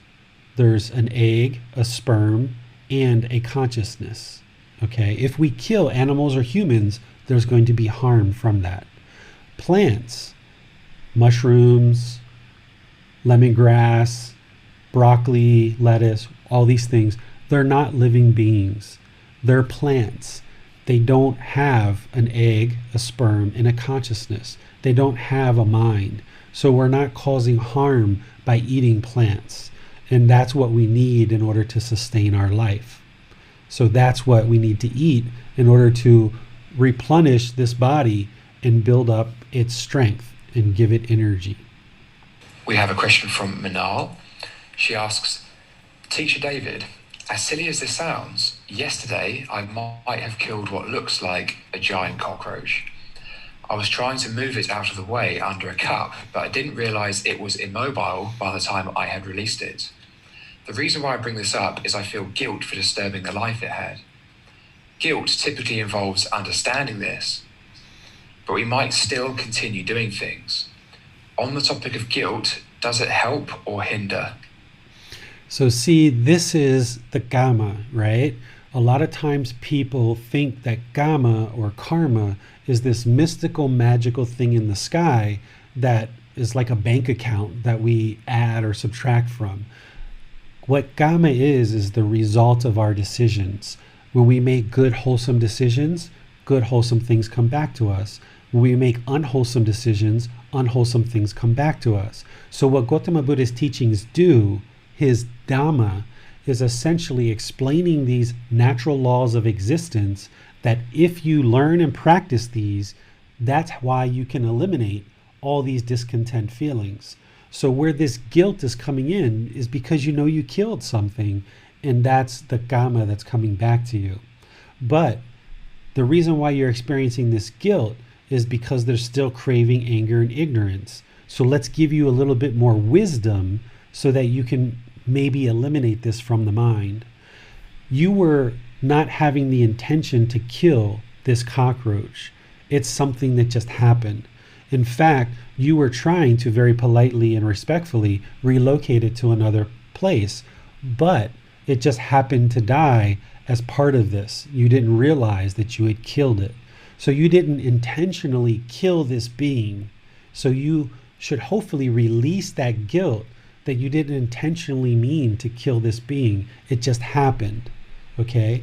The other thing to think about here is this is that being's Gamma. Okay? In the animal realm, they're constantly reborn over and over and over and over and over again. For that cockroach to be in the animal realm, that was its Gamma to be in the animal realm. And that was its Gamma to die. It can't attain enlightenment in the animal realm. It's going to have to be reborn multiple times until it eventually gets to a human birth to actually be able to attain enlightenment. Maybe it got to a human birth right after it died, when you accidentally killed it. So perhaps it's moved into a human birth, who knows? But regardless, as this was that being's Gamma, it was going to die at some point. You didn't intentionally kill it. It just happened to die as part of you trying to have loving kindness and compassion for this being. And it didn't work out that way. There's times where I might have a bug land on me and I'll kind of swipe it off. And if it's a real small bug, like a mosquito or something, it might actually die because their body structure is so nimble.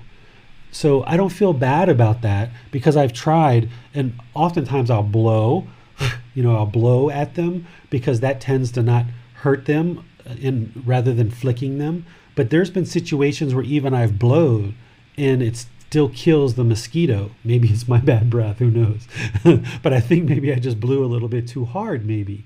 So you have to release that and realize that, okay, my intention is to practice harmlessness. That's my intention. Harmlessness. That's right intention. Harmlessness. Non-ill will. My intention is to practice loving kindness, active goodwill towards all beings without judgment. My intention is to practice compassion, concern for others' misfortune. So these are all your intentions. But even with that intention, do you think you can permanently not kill? Is that possible? No, it's not possible, right? Even with all the best intentions, you're probably going to end up killing something eventually. Even just walking down the street on the sidewalk, there's probably ants that you step on and don't even realize it. And that's their Gamma as an ant, that they just happen to be under your foot and they happen to die. So you have to release this guilt and realize that you tried to do the best thing.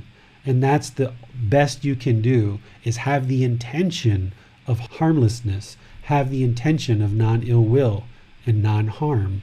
And by practicing that way, not only with the cockroach, but with people and humans and other beings, then your mind is moving in the direction of enlightenment. So if I was you, I would let that guilt go. Thank you, David. We have no more questions this time. Yeah, and adding on there, right, the thing that's causing the guilt is not only the killing, but it's the craving that you want every being to be alive, right? You want to not kill. You have this expectation. That's the craving that's causing the discontent mind. So you have to realize that that's permanence. You can't not always kill. You can practice harmlessness, but occasionally you might inadvertently accidentally kill a being here or there. Okay? So since we don't have any more questions, let's go to our meditation for today. Our meditation is loving kindness meditation. We're going to practice this in the way that we have before. You're going to take a position of either seated, standing, or lying, and you're going to focus the mind on the breath.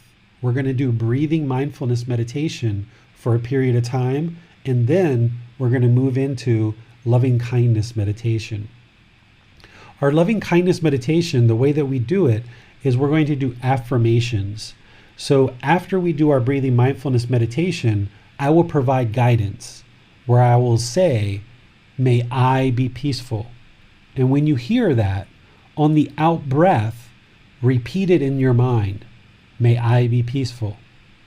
Then I'm going to say, may I be safe. And wherever you get to your out breath, repeat that in the mind. May I be well. Again, on your out breath, repeat that in the mind. May I be free of all discontentedness in the suffering it causes. Repeat that in the mind. Because with loving kindness meditation, you always start with yourself. Because how could you have active goodwill without judgment towards others if you don't have it for yourself? This would be like a poor person trying to host a seminar of how to get rich in the next 10 years. Well, how can that poor person teach people how to get rich in 10 years if they haven't been able to acquire wealth themselves? So how could we cultivate loving kindness in our mind for others if we don't first have it for ourselves? So when you do loving kindness meditation, always start with yourself, with I, okay? From there, we're going to make these rings, okay? And I don't ever know what the rings are before I actually create them. I just kind of create them as I go, starting with I and then moving out in an outward direction until eventually we get to the last ring where we say, may all beings be peaceful. May all beings be safe. May all beings be well. May all beings be free of all discontentedness in the suffering it causes. Because you don't want to leave anyone out. And remember, we're not praying, asking other beings to be loving and kind, right? We're not trying to influence others through our meditation. That's not how meditation works. Meditation is an active, independent, purposeful training session where you're either eliminating certain things from the mind or you're cultivating certain things in the mind. Here, we're cultivating our mind to have active goodwill towards all beings without judgment. And by us changing our mind, then we interact with other beings differently. And because of Gama, then that's what comes back to us slowly over time. Okay, so I will create these rings as we go, and each time I do this, it's kind of different. It's never the same way. What I've shared with you here in the book and in our display is may I, may we, may all beings. Very rarely would I do it this way. Usually there in the middle, there's lots of other rings, depending on how long you would like your meditation to be. 20, 30 minutes, it's probably about 5 to 6 rings would be about 20 or 30 minutes. And if you would like more than that, you can do more than that. Or, for example, like in Chantel's case, if she's having trouble with a certain family member and cultivating active goodwill towards your mom or your dad, you may want to pick them individually. You may want to start with I and then say, may my mom be peaceful. May my mom be safe, right? Go through that. May my dad, go through that. May my cousin, right? You can do people individually like this. And again, you're not trying to change them with your meditation. You're trying to change your mind. So if you've got resentment or anger or hostility or aggression towards any particular people, whether they're currently in your life or whether it's from past events, you should be doing this loving kindness meditation every single day, and you should be including them in your meditation so that you cultivate this active goodwill. Your practice isn't based on them. So let's just say I grew up and was sexually abused when I was a child, and say that I haven't seen that person for 20 years, but in the mind, there's still this resentment and anger and hostility. That's not helping me. It's not helping me. So this meditation can transform that resentment and that hostility into active goodwill for all beings. It doesn't mean you're going to go talk to that person. It doesn't mean you're going to go have a relationship with that person. It doesn't mean you're ever going to see that person again in your life. However, if you hold on to this resentment and anger and hostility in the mind for this person from 20 years ago, then your mind isn't peaceful, calm, serene, and content with joy. So you've got to let this go. You've got to get this out of the mind. And remember, with sexual abuse, you were a victim. This person harmed you. If you hold on to this resentment, you're allowing them to still harm you. So let it go. It doesn't serve any wholesome purpose to hold on to this. So this is a meditation that can really help you to eliminate that. Again, not that you're ever going to see that person again necessarily, but at least you can clear this out of the mind. This is how you clear out past traumas like this that have happened to you in your life, through breathing mindfulness meditation and through loving kindness meditation, which is what we're going to do today. Okay, so let's go ahead and get into our meditation position, whether that's seated, lying, or standing.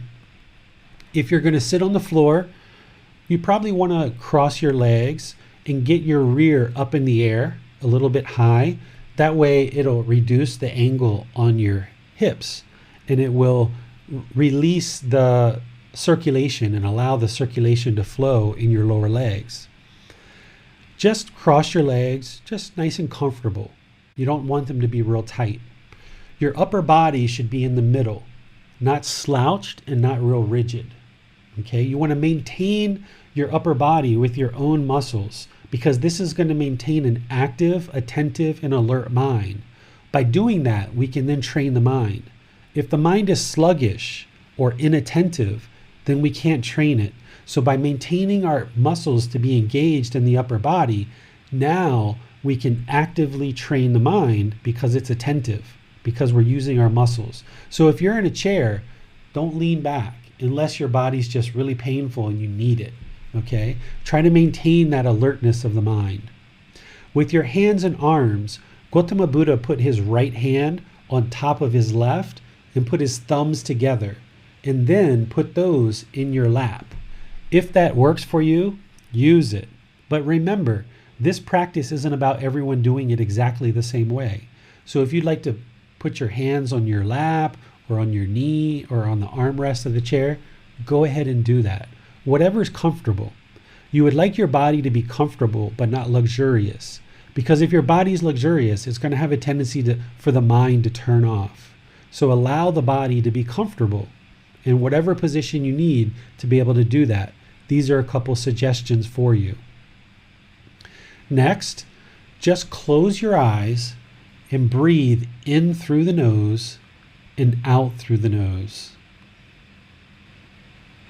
Focus the mind on the breath. The breath is the present moment, and you want to focus the mind on the sound of the breath or the sensation of the air entering the nose. You stay here and just focus on the breath. I'm going to do some chanting in order to ease the mind into meditation.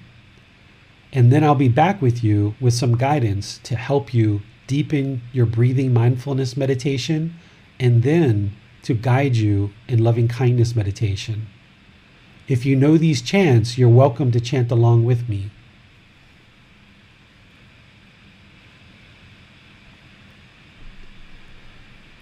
Arahang Samma Sambuddho Bhagava Bhutang Bhagavantang Apivatemi Savakato Bhagavata Tammo Tamang Namasami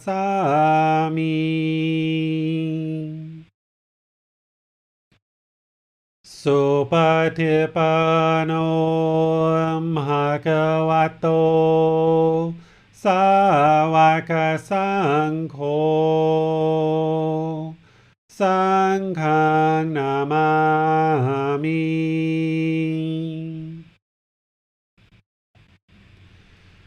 Namo tassa bhagavato arahato samma sambuddhassa. Namo tassa bhagavato arahato samma sambuddhassa. Namo tassa bhagavato arahato samma sambuddhassa.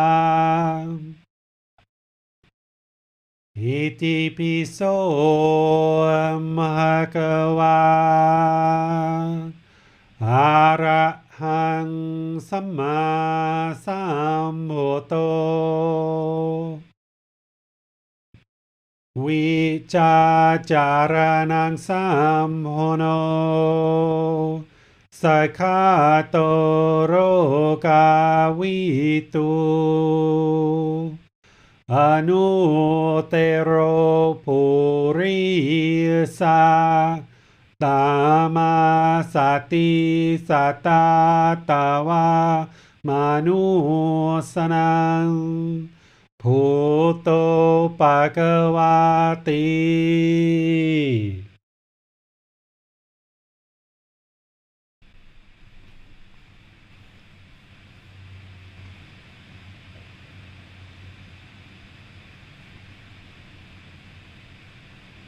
Okay, you should be breathing in through the nose and out through the nose. Fixing the mind on the breath. The sound of the breath or the sensation of the air entering the nose over the skin. Fixing the mind on the breath, this is the present moment. As the mind chooses to take you in the past or the future, just cut it off. Wherever you notice that, just cut it off, let it go. And bring the mind to the breath. If the mind has thoughts or ideas or perceptions, just let them go. Cut it off. Bring the mind to the breath. The breath is the present moment.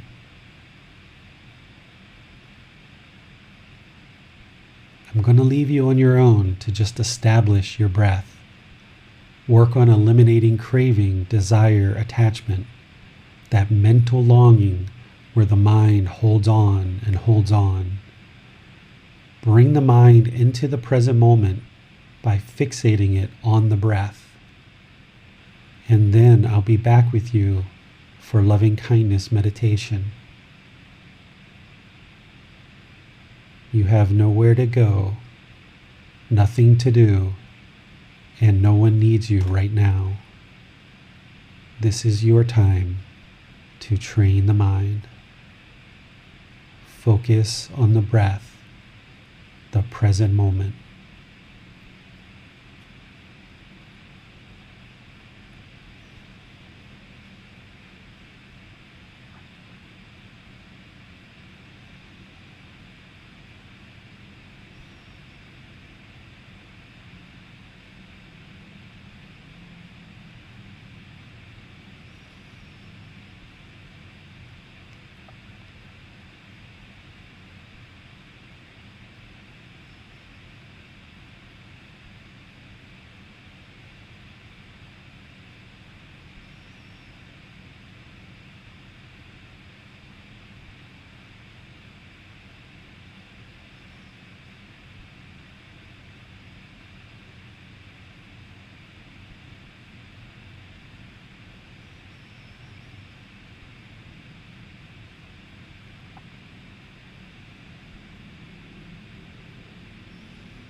Now continue your breath in through the nose and out through the nose. Continue to focus on the breath. But now add this affirmation each time you get to an out breath. Just say this affirmation in the mind to cultivate loving kindness, active goodwill towards all beings.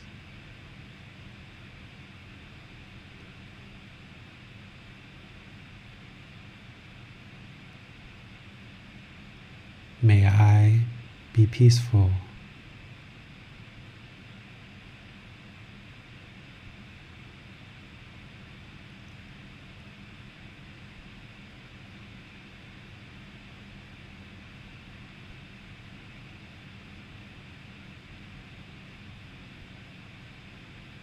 May I be safe.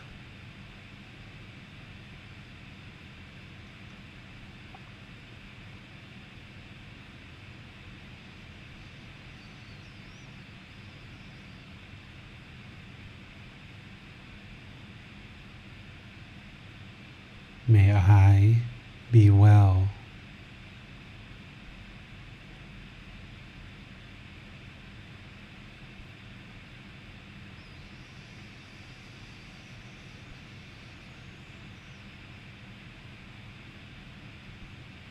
May I be free of all discontentedness and the suffering it causes.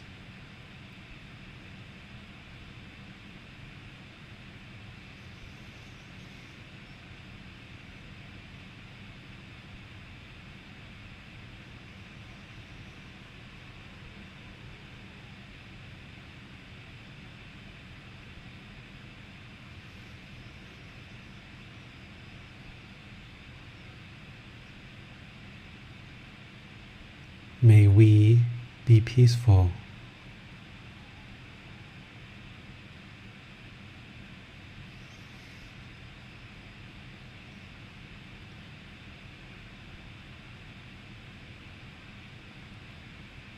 May we be safe.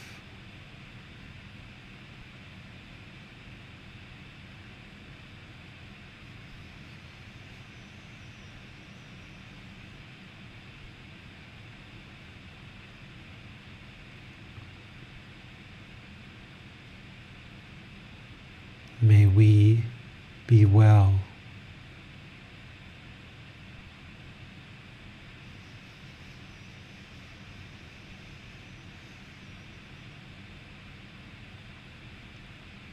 May we be free of all discontentedness and the suffering it causes.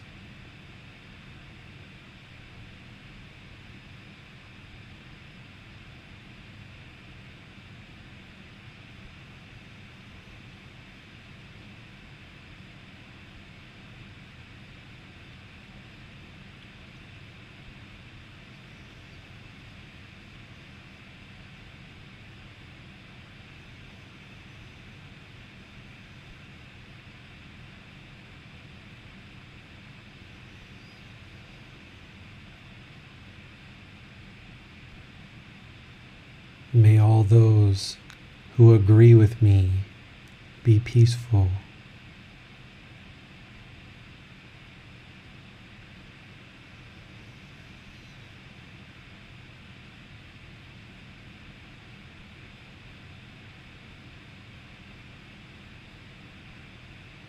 May they be safe.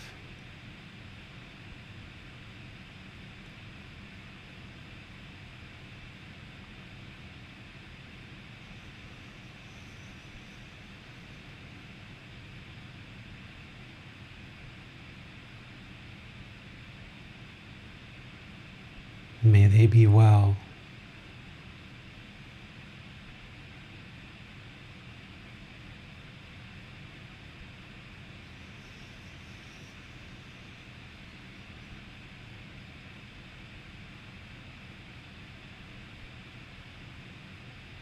May they be free of all discontentedness and the suffering it causes.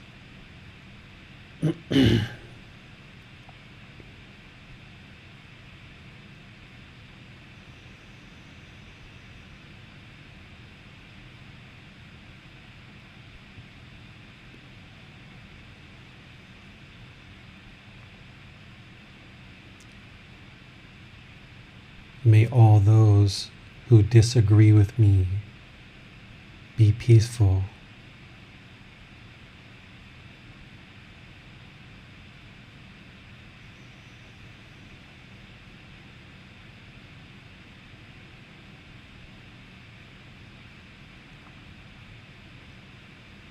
May they be safe.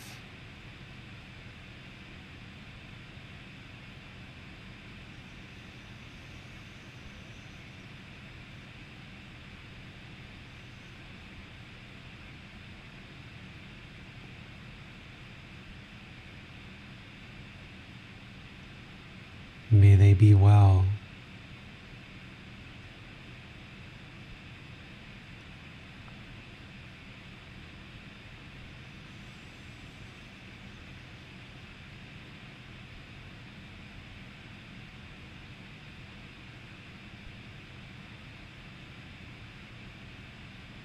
May they be free of all discontentedness and the suffering it causes.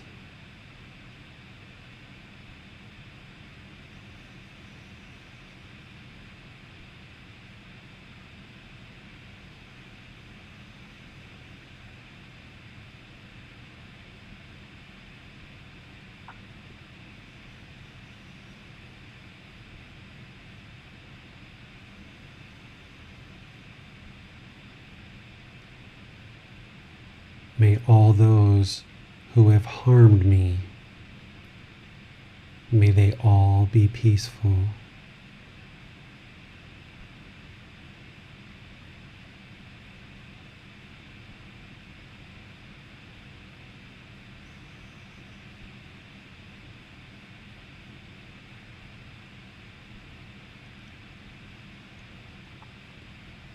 May they all be safe.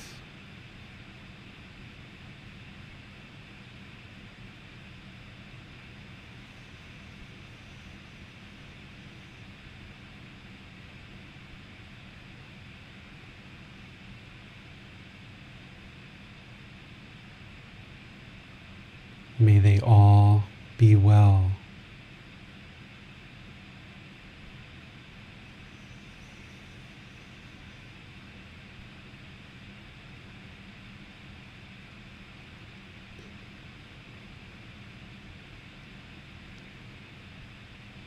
May they all be free of discontentedness and the suffering it causes.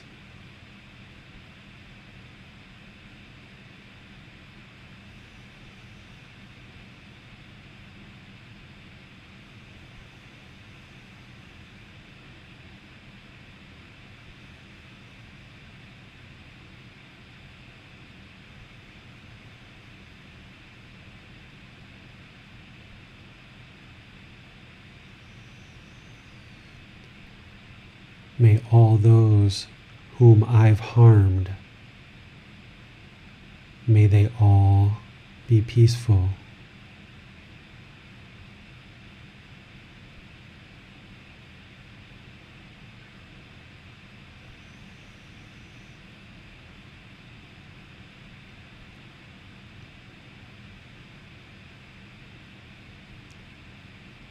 May they be safe.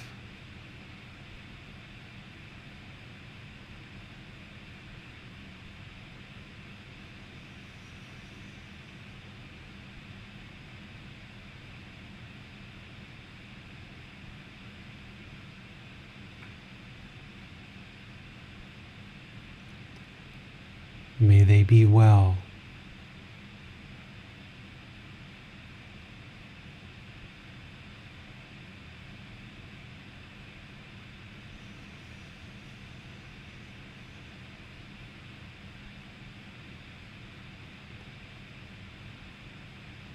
May they be free of all discontentedness and the suffering it causes.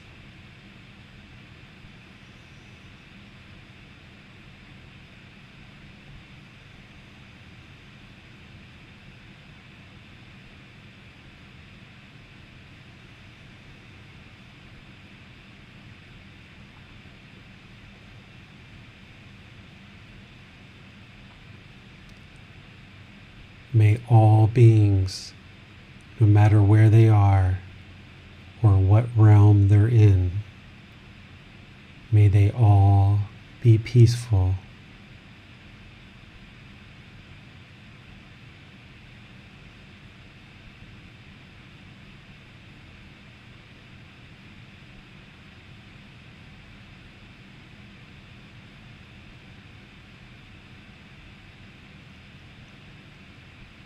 May they be safe.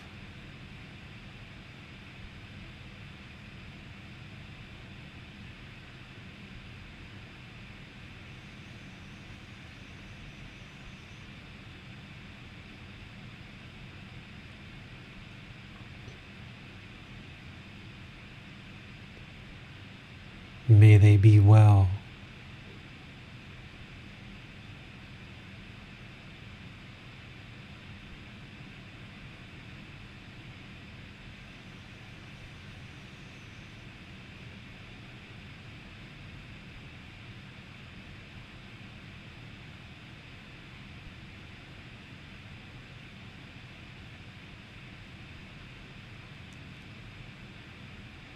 May they be free of discontentedness and all the suffering it causes.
Arahang Samma Sambuddho Bhagava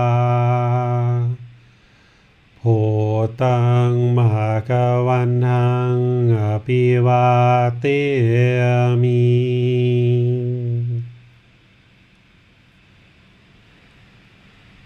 Savakhato Bhagavata Tammo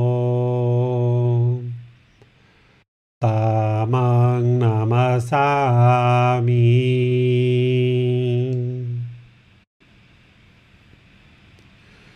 Supatipano Bhagavato Sāvaka Saṅkho Saṅghang Namami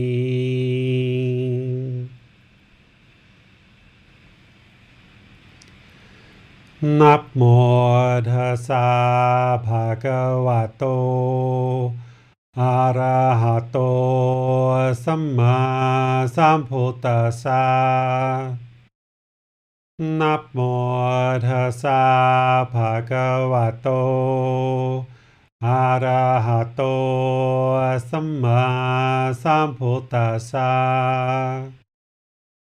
Namo Tassa Bhagavato Arahato Samma Sambuddhassa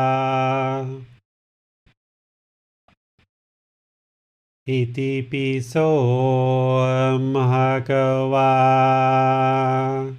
arahang samma sambuddho vicacaranang sambuddho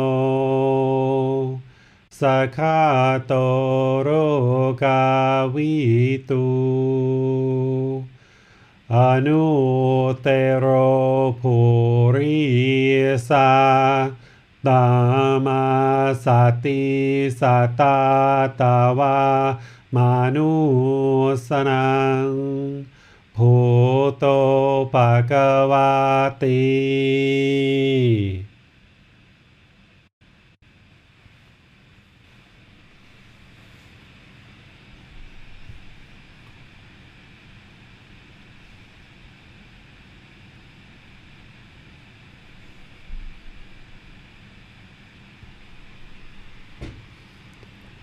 Okay.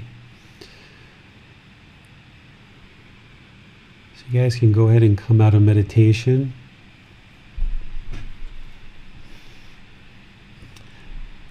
Remember that meditation is an accumulative benefit. You may receive benefit on a first session if this is the first time you've done this style of meditation, or you may notice it will take several sessions before the benefits really start to soak in. But it's important that you stick with the practice and you dedicate time each day to breathing mindfulness meditation and loving kindness meditation. All of these meditations, whether it's breathing mindfulness meditation or loving kindness meditation, is working to eliminate craving or hatred or anger. The wisdom is that you're learning these teachings and you're applying them in the practice to work on eliminating that delusion or ignorance or unknowing of true reality. So work with these meditations, but remember, your practice is a life practice. It's not just meditation. You can't meditate your way to enlightenment. It's not possible. You can't just meditate and get to enlightenment. But you also wouldn't be able to get to enlightenment without meditation. So you need an entire life practice. This is what the Eightfold Path is providing for you. So now that you've cultivated loving kindness in meditation, you need to practice it in daily life. And we practice that through our intentions, our speech, our actions, our livelihood. In the whole Eightfold Path, in the book that I share, Developing a Life Practice, The Path That Leads to Nibbana, you can learn the Eightfold Path and then gradually implement this into your life more and more, so that your practice isn't just meditating, but it's also daily decisions that you make on a day-to-day basis. That's what's going to improve the quality of the mind and the quality of the life. But you really need to soak the teachings in to make it so that it's first nature, right? Right now you're operating through this craving, anger, and ignorance, but the more wisdom of these teachings that you bring into the mind and you soak it in, then you'll be able to make better and better decisions in your life. The Buddha never tells you in his teachings what decisions to make. He's just teaching you how to train the mind. You'll figure out the decisions in your life. You'll figure those out. Or if you need guidance and some suggestions, I'm willing to help you. But ultimately, I'll never make a decision for you. I'll just give you guidance in terms of the Buddha's teachings. And then you've got to figure out for your own self what decisions to make based on this wisdom of the teachings. One really key decision that you need to make is make the decision to learn and practice. You make that one decision and it will drastically improve your life. And then make the decision to meditate every day. If you can meditate every day, once, twice, 3 times a day, meditate. That's a second decision that you can really make to improve your life. And one decision after another, your life and the quality of your mind will just get better and better and better. Okay? Any questions on our meditation or anything we discussed today? It appears we have no questions at the moment. Okay. Then I will just wish you guys well. Have a wonderful day. Enjoy the rest of your day, whatever that ends up being. And remember, on Sunday, we're going to start with our talk on misunderstandings of Gotama Buddha's teachings. So we're in chapter 24 on Sunday at 9 o'clock. And we're going to go through some various misunderstandings that exist in the world around Gotama Buddha's teachings. We're going to talk about the 3 main branches of Buddhism, and we're going to talk about misunderstandings within these branches, including within the Theravada tradition. Because even in the Theravada tradition that aims to keep the teachings as close to the lifetime of the Buddha as possible, which is the tradition of these teachings, even in this tradition, it's still been affected by impermanence, and there's things that are being practiced that aren't actually Gotama Buddha's teachings. So the more that you're aware of those, the more you can see them for yourself, the more you'll be able to see clearly what the path is to enlightenment. So it's important that you see this path very, very clearly so that you can walk the path with the Buddha and walk to this path of enlightenment. So I'll see you guys on Sunday at 9. Look forward to seeing you then. Have a very lovely day, and we'll see you next time. Sawadee krap. Thank you for listening to this podcast. To provide support for this podcast, visit patreon.com/support Buddha. To access more teachings, visit buddhadailywisdom.com. There, you will discover a full range of courses, retreats, and online resources to assist you on the path to enlightenment. Remember to establish a daily, consistent meditation practice, along with learning and practicing these teachings. A well-developed meditation practice is the foundation in which to train the mind to attain enlightenment.